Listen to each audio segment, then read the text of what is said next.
Hello students, আশা করি তড়িৎ ক্ষেত্রের ফার্স্ট ভিডিওটা সবাই দেখে নিয়েছিস, পিডিএফটা সবাই নোট করে নিয়েছিস আশা করি। আজকে আমরা নেক্সট ভিডিওটা স্টার্ট করব, ওই একই নোটের পরবর্তী টপিকগুলো একটু তোরা দেখবি এবার থেকে, ঠিক আছে? আজকে আমরা নেক্সট লাস্ট মানে আমরা হোমওয়ার্কগুলো করেছিলাম, তারপর থেকে আমরা শুরু করি। একটা নিউমেরিক্যালস দিয়ে শুরু করছি আজকে। তো তোরা একটু পিডিএফটার দিকে তাকাবি, ওখানে একটা জায়গায় বলা আছে, দেখবি দুটো আধান আছে, কিউ এবং 4Q, plus Q small Q plus 4Q, দুটো আধান আছে। এদের দৈর্ঘ্য দেওয়া আছে এল, ক্যাপিটাল এল, স্মল এল দিয়েও দেওয়া থাকতে পারে। বলা হচ্ছে যে তৃতীয় একটি ধনাত্মক আধান উপরোক্ত আধান দুটির সংযোগ রেখার কোথায় রাখা হলে আধানটি সাম্যাবস্থায় থাকবে। মানে আধানটি বলতে ওই 3 নম্বর আধানটি, এদের সংযোজক রেখা বলতে কিন্তু আমরা এটাকে বুঝবো, এটা হচ্ছে এই আধান দুটির সংযোজক রেখা। বলছে এই সংযোজক রেখার কোথায় তৃতীয় একটি আধানকে রাখা হলে ওই আধানটি, তৃতীয় আধানটি সাম্যাবস্থায় থাকবে। অনেক সময় এই প্রবলেমগুলো এইভাবে আসতে পারে যে 3টি আধানই সাম্যাবস্থায় থাকবে, ঠিক আছে? আপাতত ওটা আমরা পরে করব। এখন প্রথম যে প্রশ্নটা বলা হচ্ছে 3 নম্বর আধানকে কোথায় রাখা হতে পারে। তো এখানে 3টে অবস্থান হতে পারে। একটা হচ্ছে এদের মধ্যবর্তী কোনো একটা জায়গায়, এখানে এই আধান হতে পারে প্লাস কিউ আধান, এরকম একটা জায়গায় হতে পারে, অথবা এরকম একটা জায়গা হতে পারে। তার মানে হয় প্রদত্ত আধান দুটির মাঝে কোনো একটা জায়গায়, অথবা বড় আধানের ডান দিকে, অথবা ছোট আধানের বাঁ দিকে। এইভাবে আমরা 3টে অবস্থান বলতে পারি, ঠিক আছে? এবার কোথায় হবে সেটা আমরা ভেরিফাই করে নিচ্ছি। তো এই আধানকে আমরা প্লাস কিউ ধরে নিচ্ছি, এটা প্লাস ক্যাপিটাল কিউ, এটাও প্লাস ক্যাপিটাল কিউ, এটাও প্লাস ক্যাপিটাল কিউ। মানে কোথায় হবে সেটা আমাদের একটু ভেরিফাই করতে হবে। তো আমরা একটু দেখি, এখানে যদি এই আধানে হয়, এখানে যদি মাঝামাঝি কোথাও হয়, তাহলে এই প্লাস প্লাসকে বিকর্ষণ করবে। বিকর্ষণ করবে বলতে একে এই দূরে ঠেলে সরিয়ে দেবে। আবার প্লাস 4Q এই আধানকে বিকর্ষণ করবে, এও দূরে ঠেলে দেওয়ার চেষ্টা করবে, মানে বিকর্ষণ করবে, মানে এদিকে হবে। তাহলে এখানে বিকর্ষণ বল দুটো বিপরীতমুখী হচ্ছে। আচ্ছা, যদি এখানে এই অবস্থানে থাকে তা এখানে ক্যান্সেল হওয়ার একটা সম্ভাবনা আছে, যেহেতু সাম্যাবস্থার কথা বলা হচ্ছে এখানে। এই অবস্থায় এই প্লাস প্লাস কিন্তু বিকর্ষণ করে ঠেলে দেবে, আবার এই প্লাস 4Q একে বিকর্ষণই করবে, এও ঠেলে দেবে। এরা দুজন একই দিকে হচ্ছে, ক্যান্সেল হওয়ার সম্ভাবনা কম বা নেই বললেই চলে। আবার একইভাবে প্লাস 4Q একে বিকর্ষণ বলে ঠেলে দেবে, আর প্লাস কিউ একে বিকর্ষণ বলে ঠেলবে। তাহলে এখানেও ক্যান্সেল হওয়ার কোনো সম্ভাবনা নেই। তাহলে আমরা বলতে পারি যে এই plus Q R plus 4Q এর মাঝে যদি ক্যাপিটাল কিউকে রাখা হয় তবেই এর সাম্যাবস্থায় আসার একটা সম্ভাবনা আছে। তার মানে আমরা বলতে পারি এই অবস্থানটিও কার্যকর হলো না, এই অবস্থানটিও কার্যকর হবে না, এই অবস্থানটিও কার্যকর হবে না। তার মানে এই অবস্থানটি কার্যকর হবে। তো আমরা ধরে নিচ্ছি এই আধানটি মানে প্লাস কিউ আধানটি স্মল কিউ আধান থেকে এক্স দূরত্বে অবস্থিত, ঠিক আছে? এখান থেকে এক্স দূরত্বে অবস্থিত। তাহলে এখান থেকে যদি এক্স হয়, পুরোটা এল ছিল, পুরো দূরত্বটা কত ছিল? এল। তাহলে বাকিটা হবে আমাদের এল মাইনাস এক্স, তাই না? আর যেহেতু প্লাস কিউ আধান সাম্যাবস্থায় আছে, তাহলে এর উপরে এই আধান দ্বারা প্রদত্ত বল আর এই আধান দ্বারা প্রদত্ত বল দুটোই বিকর্ষণ বল হবে। এরা পরস্পর সমান ও বিপরীত হওয়া উচিত, তবেই সাম্যাবস্থা হবে, মানে দুটো ক্যান্সেল হয়ে যাবে। আমরা যদি তাই করি এখানে, সুতরাং F small Q capital Q equal to F 4 small Q capital Q, এই দুজনের সমান হবে। তো এটার যদি আমরা ফর্মুলা অ্যাপ্লাই করার চেষ্টা করি, এটা হয়ে যাবে K Q into capital Q by X square, কারণ এই দূরত্বটা আমরা ধরেছি এক্স। আর এটা হয়ে যাবে এই দুজনের মধ্যে, এটা হয়ে যাবে কে ক্যাপিটাল কিউ 4 স্মল কিউ আপন এল মাইনাস এক্স এর হোল স্কোয়ার। বোঝা গেল? আচ্ছা, আমাদের প্রদত্ত আধান দুটোর মধ্যে কিন্তু এটা ছোট আধান প্লাস কিউ, আর প্লাস 4Q হচ্ছে বড় আধান, ঠিক আছে? একে ক্যালকুলেশন করলে এখান থেকে কি কি ক্যান্সেল হচ্ছে? Capital Q cancel, small Q cancel, K K cancel. তাহলে আমাদের এখানে দাঁড়াচ্ছে 1/x square equal to 4/l minus X এর হোল স্কোয়ার। উভয় পক্ষে যদি আমরা বর্গ করে দিই তাহলে আমরা লিখতে পারি 1/x, উভয় পক্ষে বর্গমূল করে দিচ্ছি, তাই না? এখানে 1/x স্কোয়ার ছিল, এটা 1/x, এটা স্কোয়ার আছে, তাহলে l minus X equal to l minus X, আর এটা হয়ে যাবে আমাদের প্লাস মাইনাস 2। বোঝা গেল? এই জায়গাটা একটু সবাই দেখে নিবি। আচ্ছা, এখান থেকে আমরা বলতে পারি এই এল মাইনাস এক্স কে উপরে নিয়ে চলে এলাম, তাহলে L minus X by X equal to plus minus two. এবার ক্যালকুলেশন করতে হবে। ক্যালকুলেশন বলতে একবার প্লাস টু নিয়ে একবার মাইনাস টু, তাহলে L minus X by X equal to plus two, আর একটা নিয়ে নিচ্ছি L minus X by X equal to minus two. X এর দুটো মান বেরোবে, ঠিক আছে। এখান থেকে দেখি কি কি মান বেরোয়। তাহলে এখান থেকে বেরোবে L minus X equal to two X, তার মানে এক্স ইকুয়াল টু এল, তাই তো নাকি? না সরি, এটা হয়ে যাবে থ্রি এক্স ইকুয়াল টু এল, এই মাইনাস এক্স ওদিকে গেলে প্লাস এক্স হয়ে যাবে, তাহলে x equal to L by three. একটা উত্তর আসছে এটা, X equal to plus L by three, plus L by three.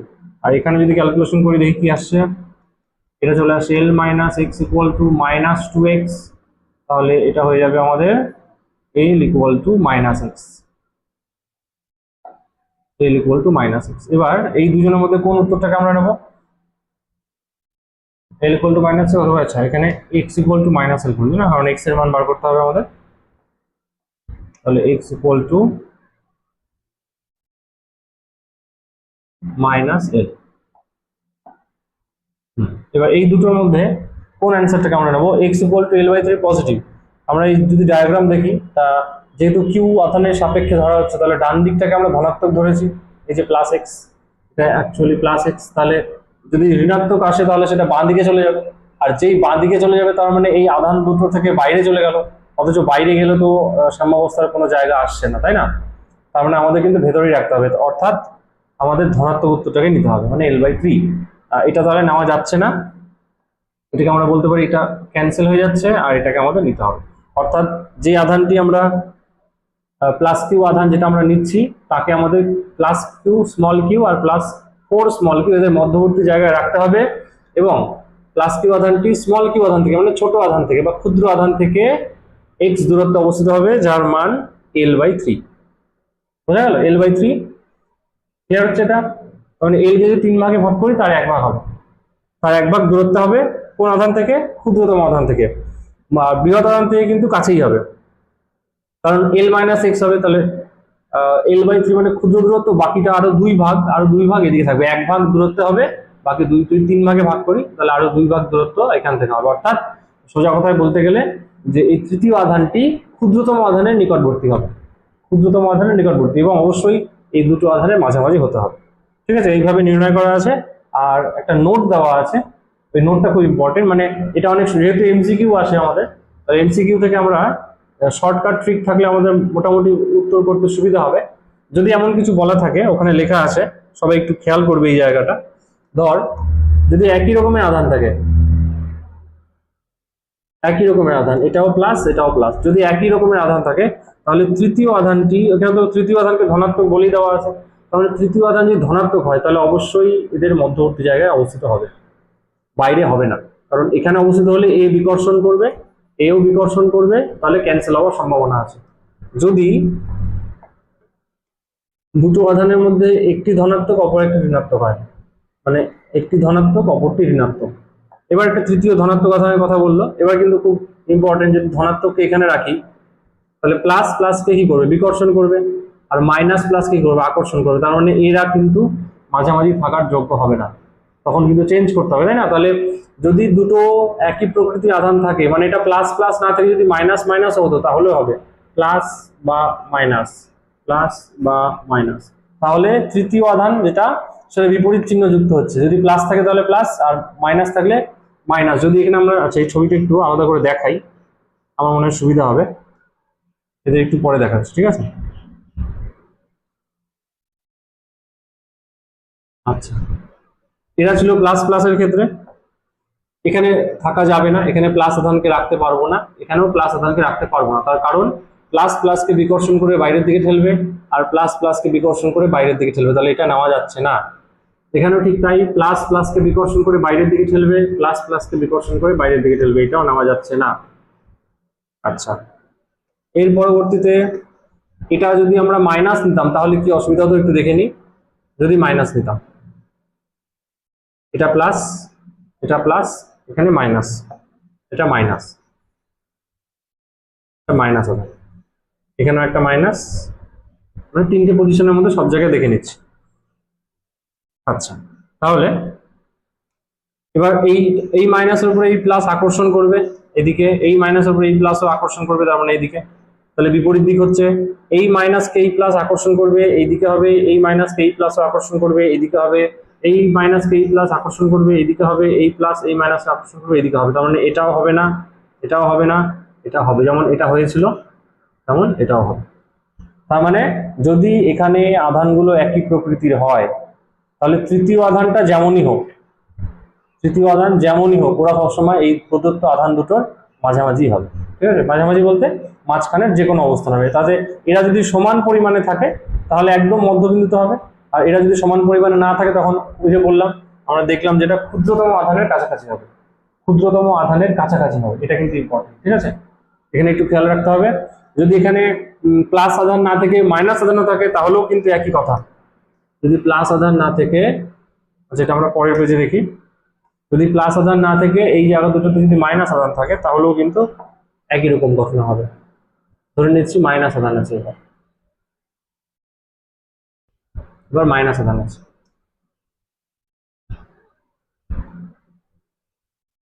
এটাও মাইনাস, এটাও মাইনাস, আর মাঝখানে এবার প্লাস নিচ্ছি, প্লাস, এখানেও প্লাস নিতে পারি, এখানেও প্লাস নিতে পারি। দেখে নিচ্ছি এবার কি হয়। তাহলে মাইনাস প্লাসকে আকর্ষণ করবে, মাইনাস প্লাসকে আকর্ষণ করবে। আচ্ছা, প্লাসকে এই মাইনাস আকর্ষণ করবে, এই প্লাসকে ওই মাইনাস আকর্ষণ করবে, একই দিকে হচ্ছে, এটা হবে না। এই প্লাসকে এই মাইনাস আকর্ষণ করবে, এই মাইনাস এই প্লাসকে আকর্ষণ করবে, তাহলে এটাও হবে না, এটা একমাত্র হবে। বোঝা যাচ্ছে? আবার যদি এখানে নেগেটিভ চার্জও বলি তাহলে বিকর্ষণ করবে, তখনও তাহলে এখানেই সম্ভাবনাটা দাঁড়াবে। অর্থাৎ ওই জন্যই ওখানে স্টার মার্ক দিয়ে লেখা আছে। এবার সবাই একটু দেখবি, যদি প্রদত্ত আধান দুটি একই চিহ্নযুক্ত হয়, যদি প্রদত্ত আধান মানে এই আধানটা, এই আর এই প্রদত্ত আধানগুলো যদি একই চিহ্নযুক্ত হয় তাহলে তৃতীয় যে আধানটা হবে সেটা যেই চিহ্নযুক্তই হোক না কেন তারা সবসময় এদের মধ্যবর্তী স্থান হবে। বোঝা গেল? আর যদি বিপরীত চিহ্নযুক্ত হয়, তারপরেরটা সেটা লেখা আছে। আচ্ছা, একই চিহ্নযুক্ত হলে মাঝামাঝি কোথাও একটা হবে, এবং যদি এরা পরিমাণে সমান হয় তাহলে মধ্যবিন্দুটা হবে, আর যদি পরিমাণে সমান না হয় তাহলে ক্ষুদ্র আধানের কাছাকাছি হবে। ওখানে কিন্তু ক্ষুদ্র আধানের কাছাকাছি লেখা আছে, যেহেতু আমাদের অঙ্কটার মধ্যে প্রদত্ত আধানগুলো সম পরিমাণে ছিল না, তাই না? একটা +4q ছিল, একটা +q ছিল, যেন ক্ষুদ্র আধানের কাছাকাছি হয়েছে। আর যদি বিপরীত চিহ্ন যুক্ত হয়, দেখ বিপরীত চিহ্ন যুক্ত আমরা এখান থেকে বলে দিতে পারবো, এটা হচ্ছে প্লাস, এটা মাইনাস। আচ্ছা, এবার তাহলে ওই তৃতীয় আধান যেটা ছিল, তৃতীয় আধানকে আমরা এখানে প্লাস রাখলাম, এখানেও প্লাস রাখলাম, এখানেও প্লাস রাখলাম, দেখি কি হয়। আচ্ছা, এই প্লাসকে প্লাস বিকর্ষণ, এই প্লাসকে এই মাইনাস আবার আকর্ষণ, নাকি? এই যে প্লাস, প্লাসকে বিকর্ষণ, মাইনাস প্লাসকে আকর্ষণ। একইভাবে এখানেও ঠিক তাই, মাইনাস প্লাসকে আকর্ষণ, প্লাস প্লাসকে বিকর্ষণ। বোঝা যাচ্ছে? আর এখানে প্লাস প্লাসকে বিকর্ষণ, মাইনাস প্লাসকে আকর্ষণ, তার মানে এটা হবে না। এই ক্ষেত্রে এই মাঝামাঝি জায়গাটা বাদ হয়ে যাচ্ছে। বোঝা গেল? মাঝামাঝি জায়গাটা বাদ হয়ে যাচ্ছে। এই ক্ষেত্রে যে কোনো একটা অবস্থান হতে পারে, এবং এই ক্ষেত্রেও মনে রাখতে হবে যে ক্ষুদ্রতম আধানের কাছাকাছি হবে, ক্ষুদ্রতম আধানের কাছাকাছি হবে। যদি এটা +q থাকে, এটা যদি -4q থাকে, তাই না, তবে ক্ষুদ্রতম আধানের কাছাকাছি হবে। তার কারণ আছে, কারণ এই মাইনাস প্লাসকে যে আকর্ষণ করবে সেটা অনেকটা বেশি হয়ে যাবে না হলে, যদি এইদিকে হয়, তাই না? এই আকর্ষণ বলটা অনেকটাই বেশি হবে, কিন্তু এর বিকর্ষণ বলটা অতটা বেশি হতে পারবে না। বোঝা গেল? তো এই ক্ষেত্রেও মানে যদি প্রদত্ত আধানগুলো বিপরীত থাকে তাহলে আধান তখন মাঝে কোনো বিন্দুতে হবে না, সবসময় বাইরে হবে, সবসময় বাইরে, এবং ক্ষুদ্রতম আধানের কাছাকাছি, মানে এইটা হওয়ার সম্ভাবনা সব থেকে বেশি। এখানে যেহেতু এই আকর্ষণ বলটা বেশি হয়ে যাচ্ছে তাহলে সাম্যাবস্থা আসাটার সম্ভাবনা কম। বোঝা গেল? এখানে আসবে না। সবসময় ক্ষুদ্র আধানের কাছাকাছি হবে। যদি প্রদত্ত আধান একই রকমের হয় তাহলে মাঝামাঝি কোনো বিন্দুতে হবে, আর যদি প্রদত্ত আধানগুলো বিপরীত চিহ্ন যুক্ত হয় তাহলে ক্ষুদ্র আধানের কাছে হবে, কিন্তু বাইরে হবে, বাইরে হবে এবং ক্ষুদ্র আধানের কাছে, শর্টকাটে বাইরে হবে ক্ষুদ্র আধানের কাছাকাছি, আর মাঝে হবে ক্ষুদ্র আধানের কাছাকাছি। আর সম পরিমাণে থাকলে তো একদম মধ্যবিন্দুতেই হবে, এখানে একদম মধ্যবিন্দুতে। আর বাইরেটা সবসময় ক্ষুদ্র আধানের কাছাকাছি হতে হবে। ঠিক আছে, ওই দুটোই লেখা আছে, তোরা একটু দেখে নিবি। আচ্ছা, পরের টপিকে আমরা যাচ্ছি। পরের টপিকে লেখা আছে, এটা অবশ্যই এটা দিয়ে কিন্তু প্রচুর প্রশ্ন হয়, যে তড়িৎ ভেদ্যতা ও মাধ্যমের আপেক্ষিক তড়িৎ ভেদ্যতা। আমরা তড়িৎ ভেদ্যতা পড়েছিলাম কুলম্বের সূত্রের মধ্যে, যে কুলম্বের সূত্র ছিল F equal to K Q one Q two by R square, যেখানে এই কেটাকে আমরা বলতাম সমানুপাতিক ধ্রুবক বা কুলম্বের ধ্রুবক। এর একটাই মান আমরা বার করেছিলাম এসআই পদ্ধতিতে, মনে করে দেখ। কে ইকুয়াল টু ছিল 1/4πε0, আর কে ইকুয়াল টু ছিল 1/4πε, তাই না? এটা ছিল শূন্য মাধ্যম, আর এটা ছিল আমাদের যে কোনো মাধ্যম, এটা ছিল যে কোনো মাধ্যম, তাই তো? শূন্য মাধ্যম আর যে কোনো মাধ্যম। আচ্ছা, সিজিএস পদ্ধতিতে কিন্তু আমরা এখন দেখিনি না এখানে, এবার আমরা সিজিএস পদ্ধতিটাও দেখবো এখানে। তার জন্য এই টপিকটা ওখানে বলা আছে যে এখন যেটা আমরা পড়বো তাকে আমরা বলি, যেমন এপসাইলন জিরো ছিল শূন্য মাধ্যমের তড়িৎ ভেদ্যতা, তড়িৎ ভেদ্যতা, আর এপসাইলন ছিল যে কোনো মাধ্যমের তড়িৎ ভেদ্যতা। বোঝা গেল? এখন যেটা আমরা বলবো সেটা হচ্ছে মাধ্যমের তড়িৎ ভেদ্যতা, মাধ্যমের আপেক্ষিক, এবার হচ্ছে আপেক্ষিক তড়িৎ ভেদ্যতা, অথবা এটা আরেকটা নাম আছে পরাবৈদ্যুতিক ধ্রুবক। ঠিক আছে, এই দুটো নামেই ডাকা হয় একে। আমি পয়েন্টগুলো একটু বলে দিচ্ছি একবার করে। লেখা আছে প্রথম পয়েন্টে, তড়িৎ ভেদ্যতা হলো কোনো মাধ্যমের এমন একটি ধর্ম যা ওই মাধ্যমে অবস্থিত দুটি তড়িতাধানের মধ্যে তড়িৎ বল নির্ণয়ে সাহায্য করে। তার মানে তড়িৎ ভেদ্যতা হলো মাধ্যমের ধর্ম, কিন্তু এটা যা ওই দুটো আধানের মধ্যে বা বিভিন্ন আধানের মধ্যে কি পরিমাণ বল হবে সেটাকে নির্ণয় করতে সাহায্য করে। কিভাবে সাহায্য করে আমরা একটু পরেই সমীকরণ আকারে দেখতে পাবো। তারপরে পয়েন্টে বলা আছে তড়িৎ ভেদ্যতা সর্বদা দুটি আধানের মধ্যবর্তী তড়িৎ বলকে হ্রাস করার চেষ্টা করে। দেখ, আরেকটা বৈশিষ্ট্য বলে দিল, আর একটু এক্সাক্ট করে বলা হলো এখানে, যে সবসময় মধ্যবর্তী বলের উপর যে নির্ভর করবে, বৃদ্ধি করবে না, সবসময় এখন কি করবে, হ্রাস করবে। ঠিক আছে, তড়িৎ ভেদ্যতা। আর নেক্সট পয়েন্টে লেখা আছে যে বায়ু মাধ্যমের ক্ষেত্রে বা শূন্য মাধ্যমের ক্ষেত্রে তড়িৎ ভেদ্যতার মান সব থেকে কম হয়। তার মানে শূন্য মাধ্যমে তড়িৎ ভেদ্যতা সব থেকে কম, আমরা বলতে পারি এপসাইলন জিরো অবশ্যই লেস দেন এপসাইলন হবে। ঠিক আছে, তার মানে সব থেকে কম যদি হয়, তার মানে দুটো আধান আছে ধর, plus Q R minus two Q, এদের মধ্যেও তো আকর্ষণ বল থাকবে। এই আকর্ষণ বলকে সব থেকে কম হ্রাস করতে পারে হচ্ছে এটা, সব থেকে কম হ্রাস করবে। তড়িৎ ভেদ্যতা ধর্মই হচ্ছে আধান দুটির, যে কোনো দুটো আধানের মধ্যবর্তী যে বল, আকর্ষণ বা বিকর্ষণ বল, তাকে হ্রাস করা। ঠিক আছে, আর ওখানে লেখাই আছে যে বায়ু মাধ্যমের তড়িৎ ভেদ্যতার মান সব থেকে কম হয়, অর্থাৎ বায়ু বা শূন্য মাধ্যমে দুটি আধানের মধ্যে বল খুব একটা হ্রাস পায় না। কি বললাম, বোঝা গেল? বল খুব একটা হ্রাস করতে পারবে না, তার মানে শূন্য মাধ্যম বা বায়ু মাধ্যমেই বলের মান সব থেকে বেশি হবে, কারণ অন্য মাধ্যমের তড়িৎ ভেদ্যতা একটু বেশি, তার মানে ওরা বলকে আরো অনেকটাই হ্রাস করে দিতে পারবে। তা বলের মান যদি হ্রাস পায় তাহলে বলের মান নিশ্চয়ই অনেকটা বেশি হতে পারবে না, কমই হবে। কিন্তু বায়ু মাধ্যমের তড়িৎ ভেদ্যতার মান অনেকটাই কম, অর্থাৎ বায়ু মাধ্যমের তড়িৎ ভেদ্যতা বলকে অতটা হ্রাস করতে পারে না। আমরা বলতে পারি দুটো আধানের মধ্যে সব থেকে বেশি যদি বল হয় তাহলে সেটা বায়ু মাধ্যমে হবে। আচ্ছা, যে ওখানে লেখাই আছে এটা, যে তাই বলা যায় বায়ু বা শূন্য মাধ্যমে দুটি আধানের মধ্যে তড়িৎ বল বা কুলম্বীয় বলের মান সর্বাধিক হয়। এটা কিন্তু অবশ্যই মনে রাখবি তোরা, কারণ এমসিকিউতে অনেকবার এসেছে এই কোশ্চেন গুলো। আচ্ছা, শূন্য মাধ্যমে তড়িৎ ভেদ্যতা এপসাইলন জিরোর মান আমি আগেও বলেছিলাম 8.854 × 10⁻⁻12।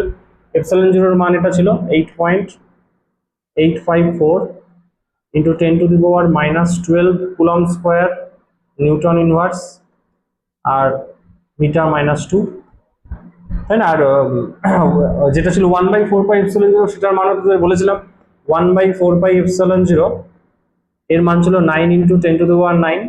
এর ঠিক উল্টোটা হবে, নিউটন মিটার স্কোয়ার আর কুলম -2, কুলম -2 হবে, এর ঠিক উল্টোটা হবে। ঠিক আছে, এটা আমরা পড়ে এসেছিলাম। তা যাই হোক, ওখানে লেখা আছে দেখ, এসআই পদ্ধতিতে ওই কে এর মান, যেটা আমি একটু আগে তোদের এখানে দেখিয়েছিলাম, যে এসআই পদ্ধতিতে কে এর দুটো মান আমরা জানি, একটা শূন্য বা বায়ু মাধ্যমের মধ্যে এটা, আর যে কোনো মাধ্যমের ক্ষেত্রে এটা। সিজিএস পদ্ধতিটা আমি এবার দেখিয়ে দিচ্ছি, ওটা দেখ পিডিএফ এর মধ্যে তোরা পাবি। সিজিএস পদ্ধতিতেও দুটো মাধ্যমের ক্ষেত্রে আমাদের লিখতে হবে। তাহলে ওই যে কে ছিল ধ্রুবক, কোন কে বল দেখি, এই যে কেটা, এই ধ্রুবকের মান। ওই কে ইকুয়াল টু, এখানে একটা টার্ম আসে, ওকে আমরা বলি 1/কাপ্পা, একে আমরা বলি কাপ্পা, 1/কাপ্পা। ঠিক আছে, 1/কাপ্পা হবে এটা। এটা হচ্ছে সিজিএস পদ্ধতিতে। আর দুটো মাধ্যম আমাদের জানি, একটা হচ্ছে শূন্য বা বায়ু মাধ্যম, একটা যে কোনো মাধ্যম। এই যে কাপ্পা, একে আমরা বলি মাধ্যমের, এটা একটু বলে দিই আমি, একে আমরা বলি মাধ্যমের আপেক্ষিক তড়িৎভেদ্যতা। আপেক্ষিক তড়িৎভেদ্যতা বা পরাবৈদ্যুতিক ধ্রুবক। পরাবৈদ্যুতিক ধ্রুবক এর নাম, ঠিক আছে? ডাইইলেকট্রিক কনস্ট্যান্ট বলে, হ্যাঁ এটা মনে রাখতে হবে। ডাই ইলেকট্রিক কনস্ট্যান্ট, সবাই একটু একটু মনে রাখবি, পরাবৈদ্যুতিক ধ্রুবক। তো এখানেও যে কোনো মাধ্যম আর বায়ু মাধ্যম, যে কোনো মাধ্যম আর বায়ু মাধ্যমের ক্ষেত্রে এর মান করা হয়, এটা হয়ে যাবে কাপ্পা ইকুয়াল টু 1, এটা হচ্ছে শূন্য বা বায়ু মাধ্যমে, শূন্য বা বায়ু মাধ্যমে, শূন্য বা বায়ু মাধ্যমে কাপ্পা ইকুয়াল টু 1 হবে। আর যে কোনো মাধ্যমের ক্ষেত্রে কাপ্পার নির্দিষ্ট মান থাকবে, যে কোনো মাধ্যমে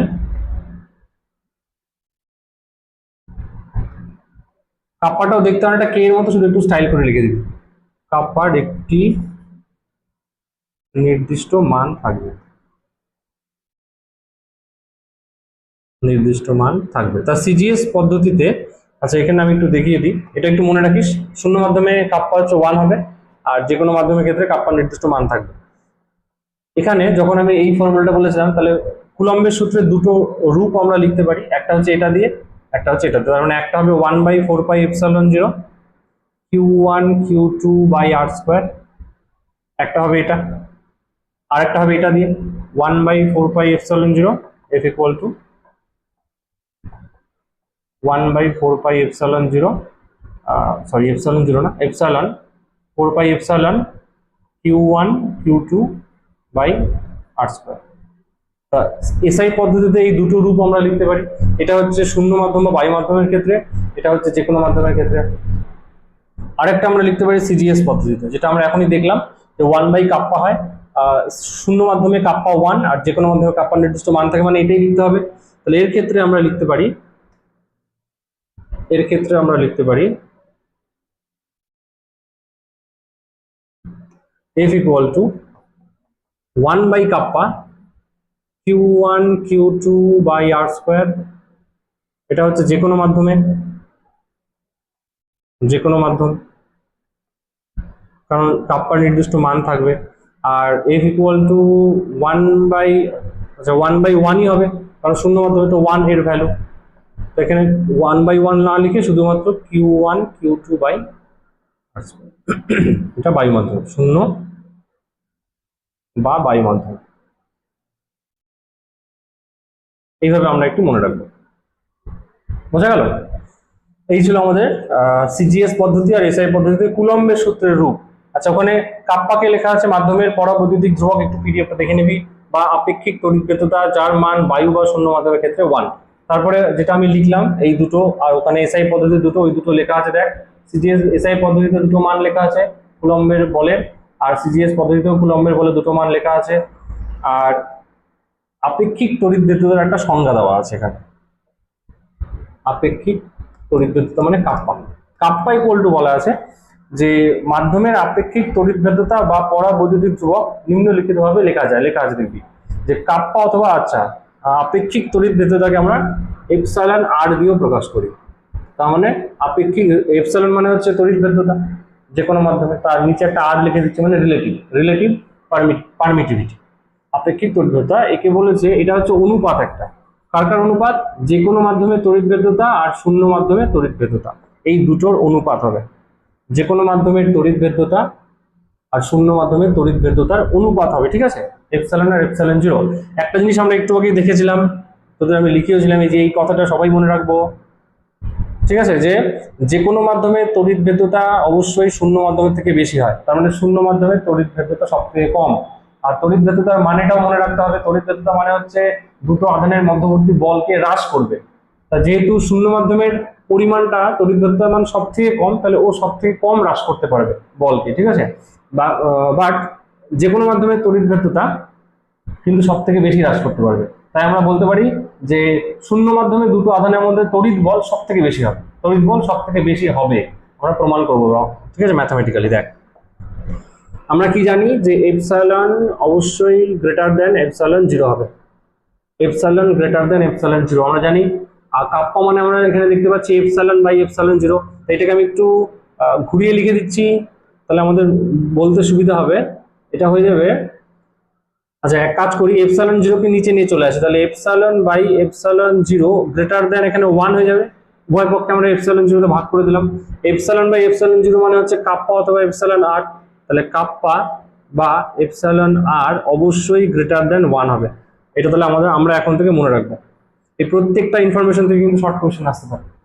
তার মানে কাপ্পা অথবা এপসাইলন আর আপেক্ষিক তড়িৎ ভেদ্যতার মান সবসময় একের থেকে বড় হবে, ঠিক আছে, এটা যে কোনো মাধ্যমের ক্ষেত্রে, অবশ্যই যে কোনো মাধ্যম, কারণ বায়ু বা শূন্য মাধ্যমের ক্ষেত্রে এটার মান আমরা কত ধরেছি, এই যে বায়ু বা শূন্য মাধ্যমের ক্ষেত্রে কাপ্পার মান 1, কি বললাম বোঝা গেল? বাকি যে কোনো মাধ্যমের ক্ষেত্রে কিন্তু একের থেকে বেশি হবে, এটা তাহলে আমরা একটু মনে রাখবো। আর এইখান থেকেই যেটা আমরা বলছিলাম যে যেহেতু বায়ু মাধ্যমের তড়িৎ ভেদ্যতার মান কম, তাই বায়ু মাধ্যমের দুটো আধানের মধ্যে বল কি হবে, তাহলে সব থেকে বেশি হবে। তাহলে তড়িৎ ভেদ্যতা যার কম তাদের বল বেশি হবে, তাহলে কেমন সম্পর্ক হচ্ছে, ব্যস্তানুপাতিক সম্পর্ক। ইভেন আমরা তো এই সমীকরণ থেকে বলেও দিতে পারি, তাই না? দেখ আমরা এখান থেকে বলেও দিতে পারি যে এফ ইকুয়াল টু, আমাদের সমীকরণটাই ছিল যে 1/4πε0 Q1 Q2/r²। তাহলে এই এপসাইলন জিরোর সাথে এফ এর কেমন সম্পর্ক, যদি আমরা শূন্য মাধ্যমও লিখি অথবা যে কোনো মাধ্যমও লিখি, 1/4π এটা এপসাইলন হয়ে যাবে Q1 Q2/r²। তাহলে এখানেও বাস্তবায়িত সম্পর্ক, তাহলে আমি শর্টকাট এরকম লিখতেই পারি যে এফ প্রপোর্শনাল টু 1/ε বা 1/ε0। তার মানে তড়িৎ ভেদ্যতার সাথে বলের কেমন সম্পর্ক, ব্যস্তানুপাতিক সম্পর্ক। তার মানে যার তড়িৎ ভেদ্যতা যত কম তার বল তত বেশি, বোঝা গেল এবার? আচ্ছা যদি এটাই হয় তাহলে আমরা কিন্তু লিখতে পারি, দেখ এখান থেকে যে আমি শূন্য মাধ্যমের ক্ষেত্রে F0 দিয়ে লিখলাম, তোরা বুঝতে পারবি তাহলে 1/4πε0 Q1 Q2/r²। আর যে কোনো মাধ্যমের জন্য আমি এরকম করে লিখলাম F equal two 1/4πε Q1 Q2/r²। এবার এটা যে কোনো মাধ্যমের জন্য, এটা শূন্য মাধ্যমের জন্য। তো শূন্য মাধ্যম আর যে কোনো মাধ্যমের ক্ষেত্রে আমরা যদি এবার ভাগ করি, আমাদের এই টার্মটা যদি আমরা আনতে পারি ε/ε0, কিভাবে আনতে পারবো দেখি একবার। ε/ε0 যদি আনতে হয় তাহলে F0/F লিখছি, ঠিক আছে, F0 কে F দিয়ে ভাগ করবো, দেখ ভালো করে এখানে F0 কে এটা দিয়ে ভাগ করবো, তাহলে 1/4πε0 1/4π ক্যান্সেল হয়ে যাবে, Q1 Q2/r² Q1 Q2/r² cancel হয়ে যাবে, উপরে থাকবে 1/ε0 আর নিচে থাকবে 1/ε। এবার আমরা জানি এপসাইলনটা উপরে চলে যাবে, তাহলে এটাকে যদি আমরা লিখতে চাই তাহলে এটা হয়ে যাবে ε/ε0। আমরা জানি ε/ε0 কে আমরা বলি হচ্ছে কাপ্পা, অথবা এপসাইলন আর দিয়েও লিখতে পারিস। তাহলে এখানে যদি আমরা কাপ্পা বসিয়ে দিই তাহলে এখান থেকে যেই সমীকরণটা আসছে, দেখ ওই কথাটা আমাদের বা ভাষাটা আমাদের ক্লিয়ার হয়ে যাবে। এখান থেকেই আমরা বলতে পারবো যে সুতরাং F0/F ইকুয়াল টু কাপ্পা। তার মানে দুটো দুভাবে লেখা যেতে পারে, ঠিক আছে, আমি দুভাবে লিখে দিচ্ছি, এখানে একটা, এখানে একটা, এখানে একটা লিখে দিচ্ছি F0 equal to kappa into F, একটা এইভাবে লিখে দিচ্ছি, আর একটা হবে হচ্ছে F ইকুয়াল টু F0/কাপ্পা। দেখ তাহলে এখানে আমরা কি বলতে পারি, এখান থেকে আমরা বলতে পারি যে যে কোনো মাধ্যমের বলকে যদি কাপ্পা দিয়ে গুণ করি তাহলে আমরা শূন্য মাধ্যমের বলকে পাবো। তা কোনো দুটো সংখ্যা গুণ করলে সবসময় তো আমরা জানি সাধারণভাবে দশমিক বাদ দিয়ে যে কোনো দুটো সম্পূর্ণ সংখ্যাকে যদি গুণ করি তাহলে সবসময় এটা কি হবে, বেশি হবে, তাই না? দুটো সংখ্যাকে গুণ করলে তো অবশ্যই বেশি হয়। আর এখানে ভাগ করছি, তো ভাগ করলে অবশ্যই যে রেজাল্ট আসবে সেটা সবসময় কম হবে, কমে যাবে। আর গুণ করলে যে রেজাল্ট আসবে তারা সবসময় কি হয়, বেশি হবে। তাহলে আমরা এখান থেকেই বলতে পারি যে F0 F এর থেকে কে গুণ মানে কাপ্পা গুণ বেশি। আবার এখানে বলতে পারি F0 থেকে কাপ্পা গুণ কম। এটা কি কাপ্পাটা, হ্যাঁ F0/কাপ্পা, ঠিক। F0 থেকে কাপ্পা গুণ কম, তার মানে যে কোনো মাধ্যমের বল শূন্য মাধ্যমের বলের থেকে কাপ্পা গুণ কম হবে, আর শূন্য মাধ্যমের বল যে কোনো মাধ্যমের বলের থেকে কাপ্পা গুণ বেশি হবে। এটাই আমরা একটু আগে ভাষা দিয়ে বলছিলাম না, যেহেতু শূন্য মাধ্যমের তড়িৎ ভেদ্যতা কম তাই তার বল বেশি হবে, দেখ এখান থেকে প্রমাণ হয়ে যাচ্ছে, বোঝা গেল এবার? এখান থেকেও কিন্তু আমরা বলতে পারি এটা। আর কাপ্পা ছাড়াও আমরা এপসাইলন আর দিয়েও লিখতে পারি, ঠিক আছে? যদি কাপ্পা দিয়ে না লিখতে চাই তাহলে এপসাইলন আর দিয়েও লেখা যাবে, সেটাই পরবর্তীতে দেখবি ওখানে বলা আছে। আর এই যে সমীকরণটা এখানে লিখেছিলাম না, যে epsilon by epsilon zero equal to kappa, এখান থেকে আর একটা কথা আমরা লিখতে পারি যে epsilon equal to kappa into epsilon zero. এটাও একটু মনে রাখতে হবে, epsilon equal to kappa epsilon zero. কেন আমরা অনেক সময় সমীকরণটা ইউজ করতে পারি, যেমন এফ ইকুয়াল টু আমাদের শূন্য মাধ্যমের জন্য ছিল 4 pi epsilon zero Q1 Q2 by R square, তাই না? এর ক্ষেত্রে তো কোনো অসুবিধা নেই, কিন্তু এটা শূন্য মাধ্যমের ক্ষেত্রে। কিন্তু যদি যে কোনো মাধ্যম করি তখন আমাদের লিখতে হয় 4 পাই এপসাইলন আর এটা Q1 Q2 by R square, তাই না? এই এপসাইলনের জায়গায় আমরা কিন্তু এই কাপ্পা এপসাইলন জিরো টার্মটা বসাতে পারি এপসাইলনের জায়গায়। তাহলে আমরা লিখতে পারি F equal to 1/4 pi kappa epsilon zero Q1 Q2 by R square. অনেক সময় এইভাবেও লেখা যেতে পারে। ক্লিয়ার? বোঝা গেল তাহলে? আচ্ছা, আরেকটা ধরনের প্রশ্ন আসে এখানে, এই যে এপসাইলন বাই এপসাইলন জিরো, একে তো আমরা কাপ্পা বলি বা এপসাইলন আর বলি। তা যদি যে কোনো মাধ্যমে তড়িৎ ভেদ্যতা আমাদের নির্ণয় করতে বলে, কাপ্পার মান দেওয়া থাকে, তাহলে কিন্তু আমরা বার করতে পারবো, তাই না? এখান থেকে একটু আগে আমি দেখিয়েছিলাম যে এপসাইলন ইকুয়াল টু হচ্ছে kappa into epsilon zero. Epsilon জিরোর মান তো ধ্রুবক, আমরা প্রত্যেকেই জানি এপসাইলন জিরোর মান একটু আগে আমরা দেখাচ্ছিলাম। এপসাইলন জিরোর মান হচ্ছে এই যে এখানে লেখাই ছিল, এপসাইলন জিরোর মান 8.854 ইন্টু এটা। একে যদি কাপ্পা দিয়ে গুণ করি তাহলেই আমরা যে কোনো মাধ্যমে তড়িৎ ভেদ্যতা পেয়ে যাবো। কাপ্পা মানে কিন্তু পরাবৈদ্যুতিক ধ্রুবক, নাকি তড়িৎ ভেদ্যতা। বোঝা গেল? কাপ্পা মানে পরাবৈদ্যুতিক ধ্রুবক। যেমন আমি একটা উদাহরণ দিচ্ছি, যে ধর এরকম বলা আছে যে একটি মাধ্যমের কাপ্পা ইকুয়াল টু হচ্ছে 3, তাহলে ওই মাধ্যমের এপসাইলন কত, মানে ওই মাধ্যমের তড়িৎ ভেদ্যতা কত। একদম সোজা শর্টকাট উত্তর, যে তড়িৎ ভেদ্যতা হবে epsilon equal to kappa into epsilon zero. তার মানে 3 ইন্টু এপসাইলন জিরো মানে তো ওই যে 8.854 ইন্টু 10⁻⁻12। ব্যাস, এটা উত্তর করে দিবি, তাহলে ফাইনাল অ্যান্সার চলে আসবে। বোঝা গেল? আচ্ছা, অনেক সময় এরকম প্রশ্ন আসতে পারে যে কাপ্পা ইকুয়াল টু কাপ্পা অভ্র ইকুয়াল টু 5, এটার মানে কি? তার মানে অভ্র মাধ্যমের পরাবৈদ্যুতিক ধ্রুবকের মান বা আপেক্ষিক তড়িৎ ভেদ্যতার মান হচ্ছে 5। এর অর্থ কি? এর অর্থ হচ্ছে যে যদি দুটি আধানকে বায়ু মাধ্যম থেকে, সবসময় সাধারণ মাধ্যমটা বায়ু হবে, হ্যাঁ, বায়ু বা শূন্য মাধ্যম থেকে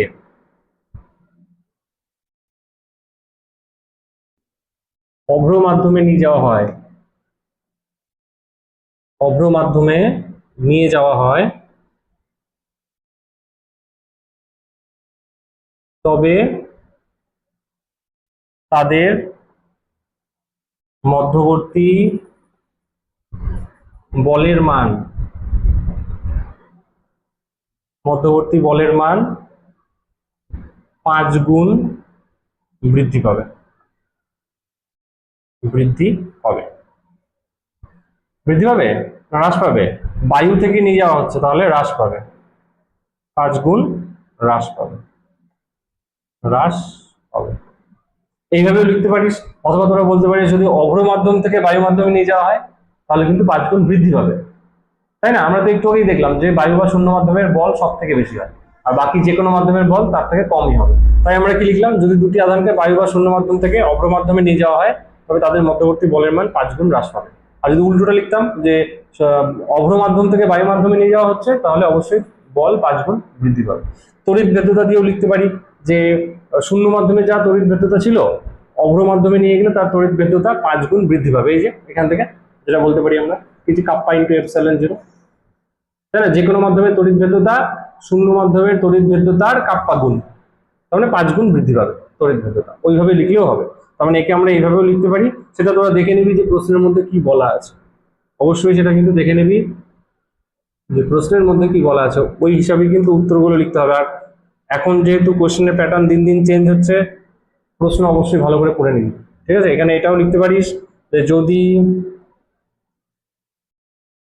বায়ু থেকে অভ্র মাধ্যমে নিয়ে যাওয়া হয়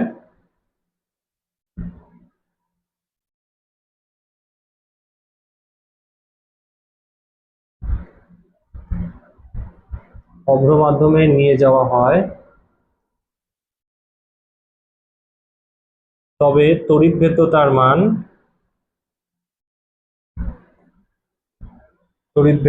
মান 5 গুণ বৃদ্ধি পাবে। 5 গুণ বৃদ্ধি পাবে। আশা করি ক্লিয়ার হয়ে গেল এবার। আচ্ছা, পরের পয়েন্টে যাই। এবার লেখা হচ্ছে এসআই পদ্ধতিতে 1 কুলম আধানের সংজ্ঞা। 1 কুলম আধানের সংজ্ঞা বের করবো এবার। এই সংজ্ঞাটা আমরা পরবর্তী চ্যাপ্টারে যখন প্রবাহিত তড়িৎ পড়বো তখনও বার করতে পারবো, কিন্তু এখন আমরা নির্দিষ্ট একটা মেথডে নির্ণয় করার চেষ্টা করি। ঠিক আছে, 1/4πε0 এই সমীকরণটা আমরা সবাই জানি, Q1 Q2/r²। আচ্ছা, বলা হচ্ছে যে এর মান তো আমরা জানি 9 × 10⁹, আর বলেছে এদের যদি প্রত্যেকের আধানের মান সমপরিমাণ ধরি, মানে 1 কুলম ধরি, এই জায়গাটা কিন্তু খুব ইম্পর্টেন্ট। প্রত্যেকের মান যদি আমরা 1 কুলম ধরি, কি উত্তর আসে ওটাই দেখবো। ধর এটা 1 কুলম, এটাও 1 কুলম, আর দূরত্ব হচ্ছে 1 মিটার, আর ইকুয়াল টু হচ্ছে 1 মিটার, আর এদিকে আমাদের Q1 Q2 ইকুয়াল টু হচ্ছে 1 কুলম। তাহলে উত্তর কি আসে দেখ, মানে এদের মধ্যবর্তী বলের পরিমাণটা কত হচ্ছে। F ইকুয়াল টু 9 × 10⁹ নিউটন হবে, কারণ বলের একক তো নিউটন, আমরা প্রত্যেকেই জানি, তাই না? তো যদি আমরা এই দুটো আধানকে সমপরিমাণ ধরি, সমপরিমাণ ধরা আছে না, কারণ দুজনেরই ভ্যালু হচ্ছে 1 কুলম আর দূরত্ব হচ্ছে 1 মিটার, তাহলে আমরা যদি নেই তাহলে ওই দুটি আধানের মধ্যে, মানে এই দুটো আধানের মধ্যবর্তী যে আকর্ষণ বা বিকর্ষণ বল যদি একই রকমের হয় তাহলে বিকর্ষণ বল হবে। মধ্যবর্তী যে বিকর্ষণ বল সেটা কত হবে, 9 × 10⁹ নিউটন। তো আমরা 1 কুলমের আধান কিভাবে লিখছি তাহলে, যদি দুটি সমপরিমাণ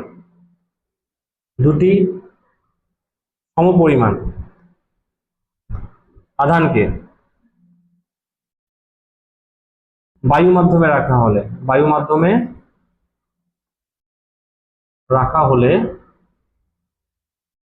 মাধ্যমে 1 মিটার দূরত্ব, তাই না, বায়ু মাধ্যমে 1 মিটার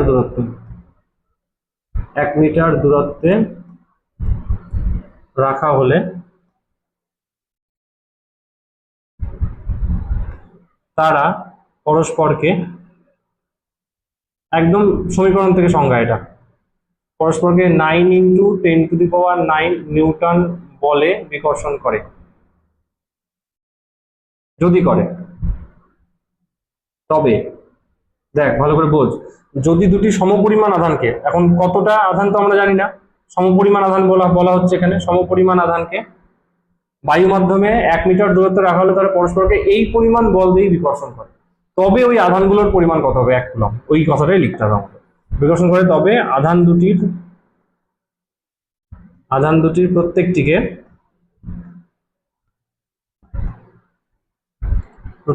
1 কুলম আধান বলা হয়। বোঝা গেল? এটা হচ্ছে আমাদের কুলম্বের সূত্র থেকে 1 কুলম আধানের সংজ্ঞা। আমরা পরবর্তীতে যখন প্রবাহিত তড়িৎ পড়বো তখন সেখান থেকে আমরা বলতে পারবো, ওখানে আরেক রকমের একটা সংজ্ঞা আসবে, অসুবিধা নেই। আর পরবর্তীতে দেখ পরের পেজে বা পরের পিডিএফটার মধ্যে আধানের প্রমাণ সংজ্ঞা হিসেবে বলা হয় কোনো পরিবাহের ভেতর দিয়ে 1 সেকেন্ডে যদি 1 অ্যাম্পিয়ার তড়িৎ প্রবাহ প্রবাহিত হয়, 1 সেকেন্ডে 1 অ্যাম্পিয়ার, তাহলে যে পরিমাণ আধান হবে প্রবাহিত হবে তাকে আমরা বলবো হচ্ছে 1 কুলম। মানে কোনো পরিবাহের ভিতর দিয়ে 1 সেকেন্ডে 1 অ্যাম্পিয়ার তড়িৎ প্রবাহের জন্য, 1 সেকেন্ডে 1 অ্যাম্পিয়ার তড়িৎ প্রবাহের জন্য যে পরিমাণ আধান দরকার হয় তাকে আমরা বলবো হচ্ছে 1 কুলম। এটা একটু মনে রাখবি তো। আর পরে তো সেগুলো বলেই দিলাম যে কত বল প্রযুক্ত হবে, F0 আর Fm দিয়ে বলা আছে, তোরা একটু এটা দেখে নিবি, সবগুলোই বলে দেওয়া আছে। তড়িৎ ভেদ্যতার একক আর মাত্রা,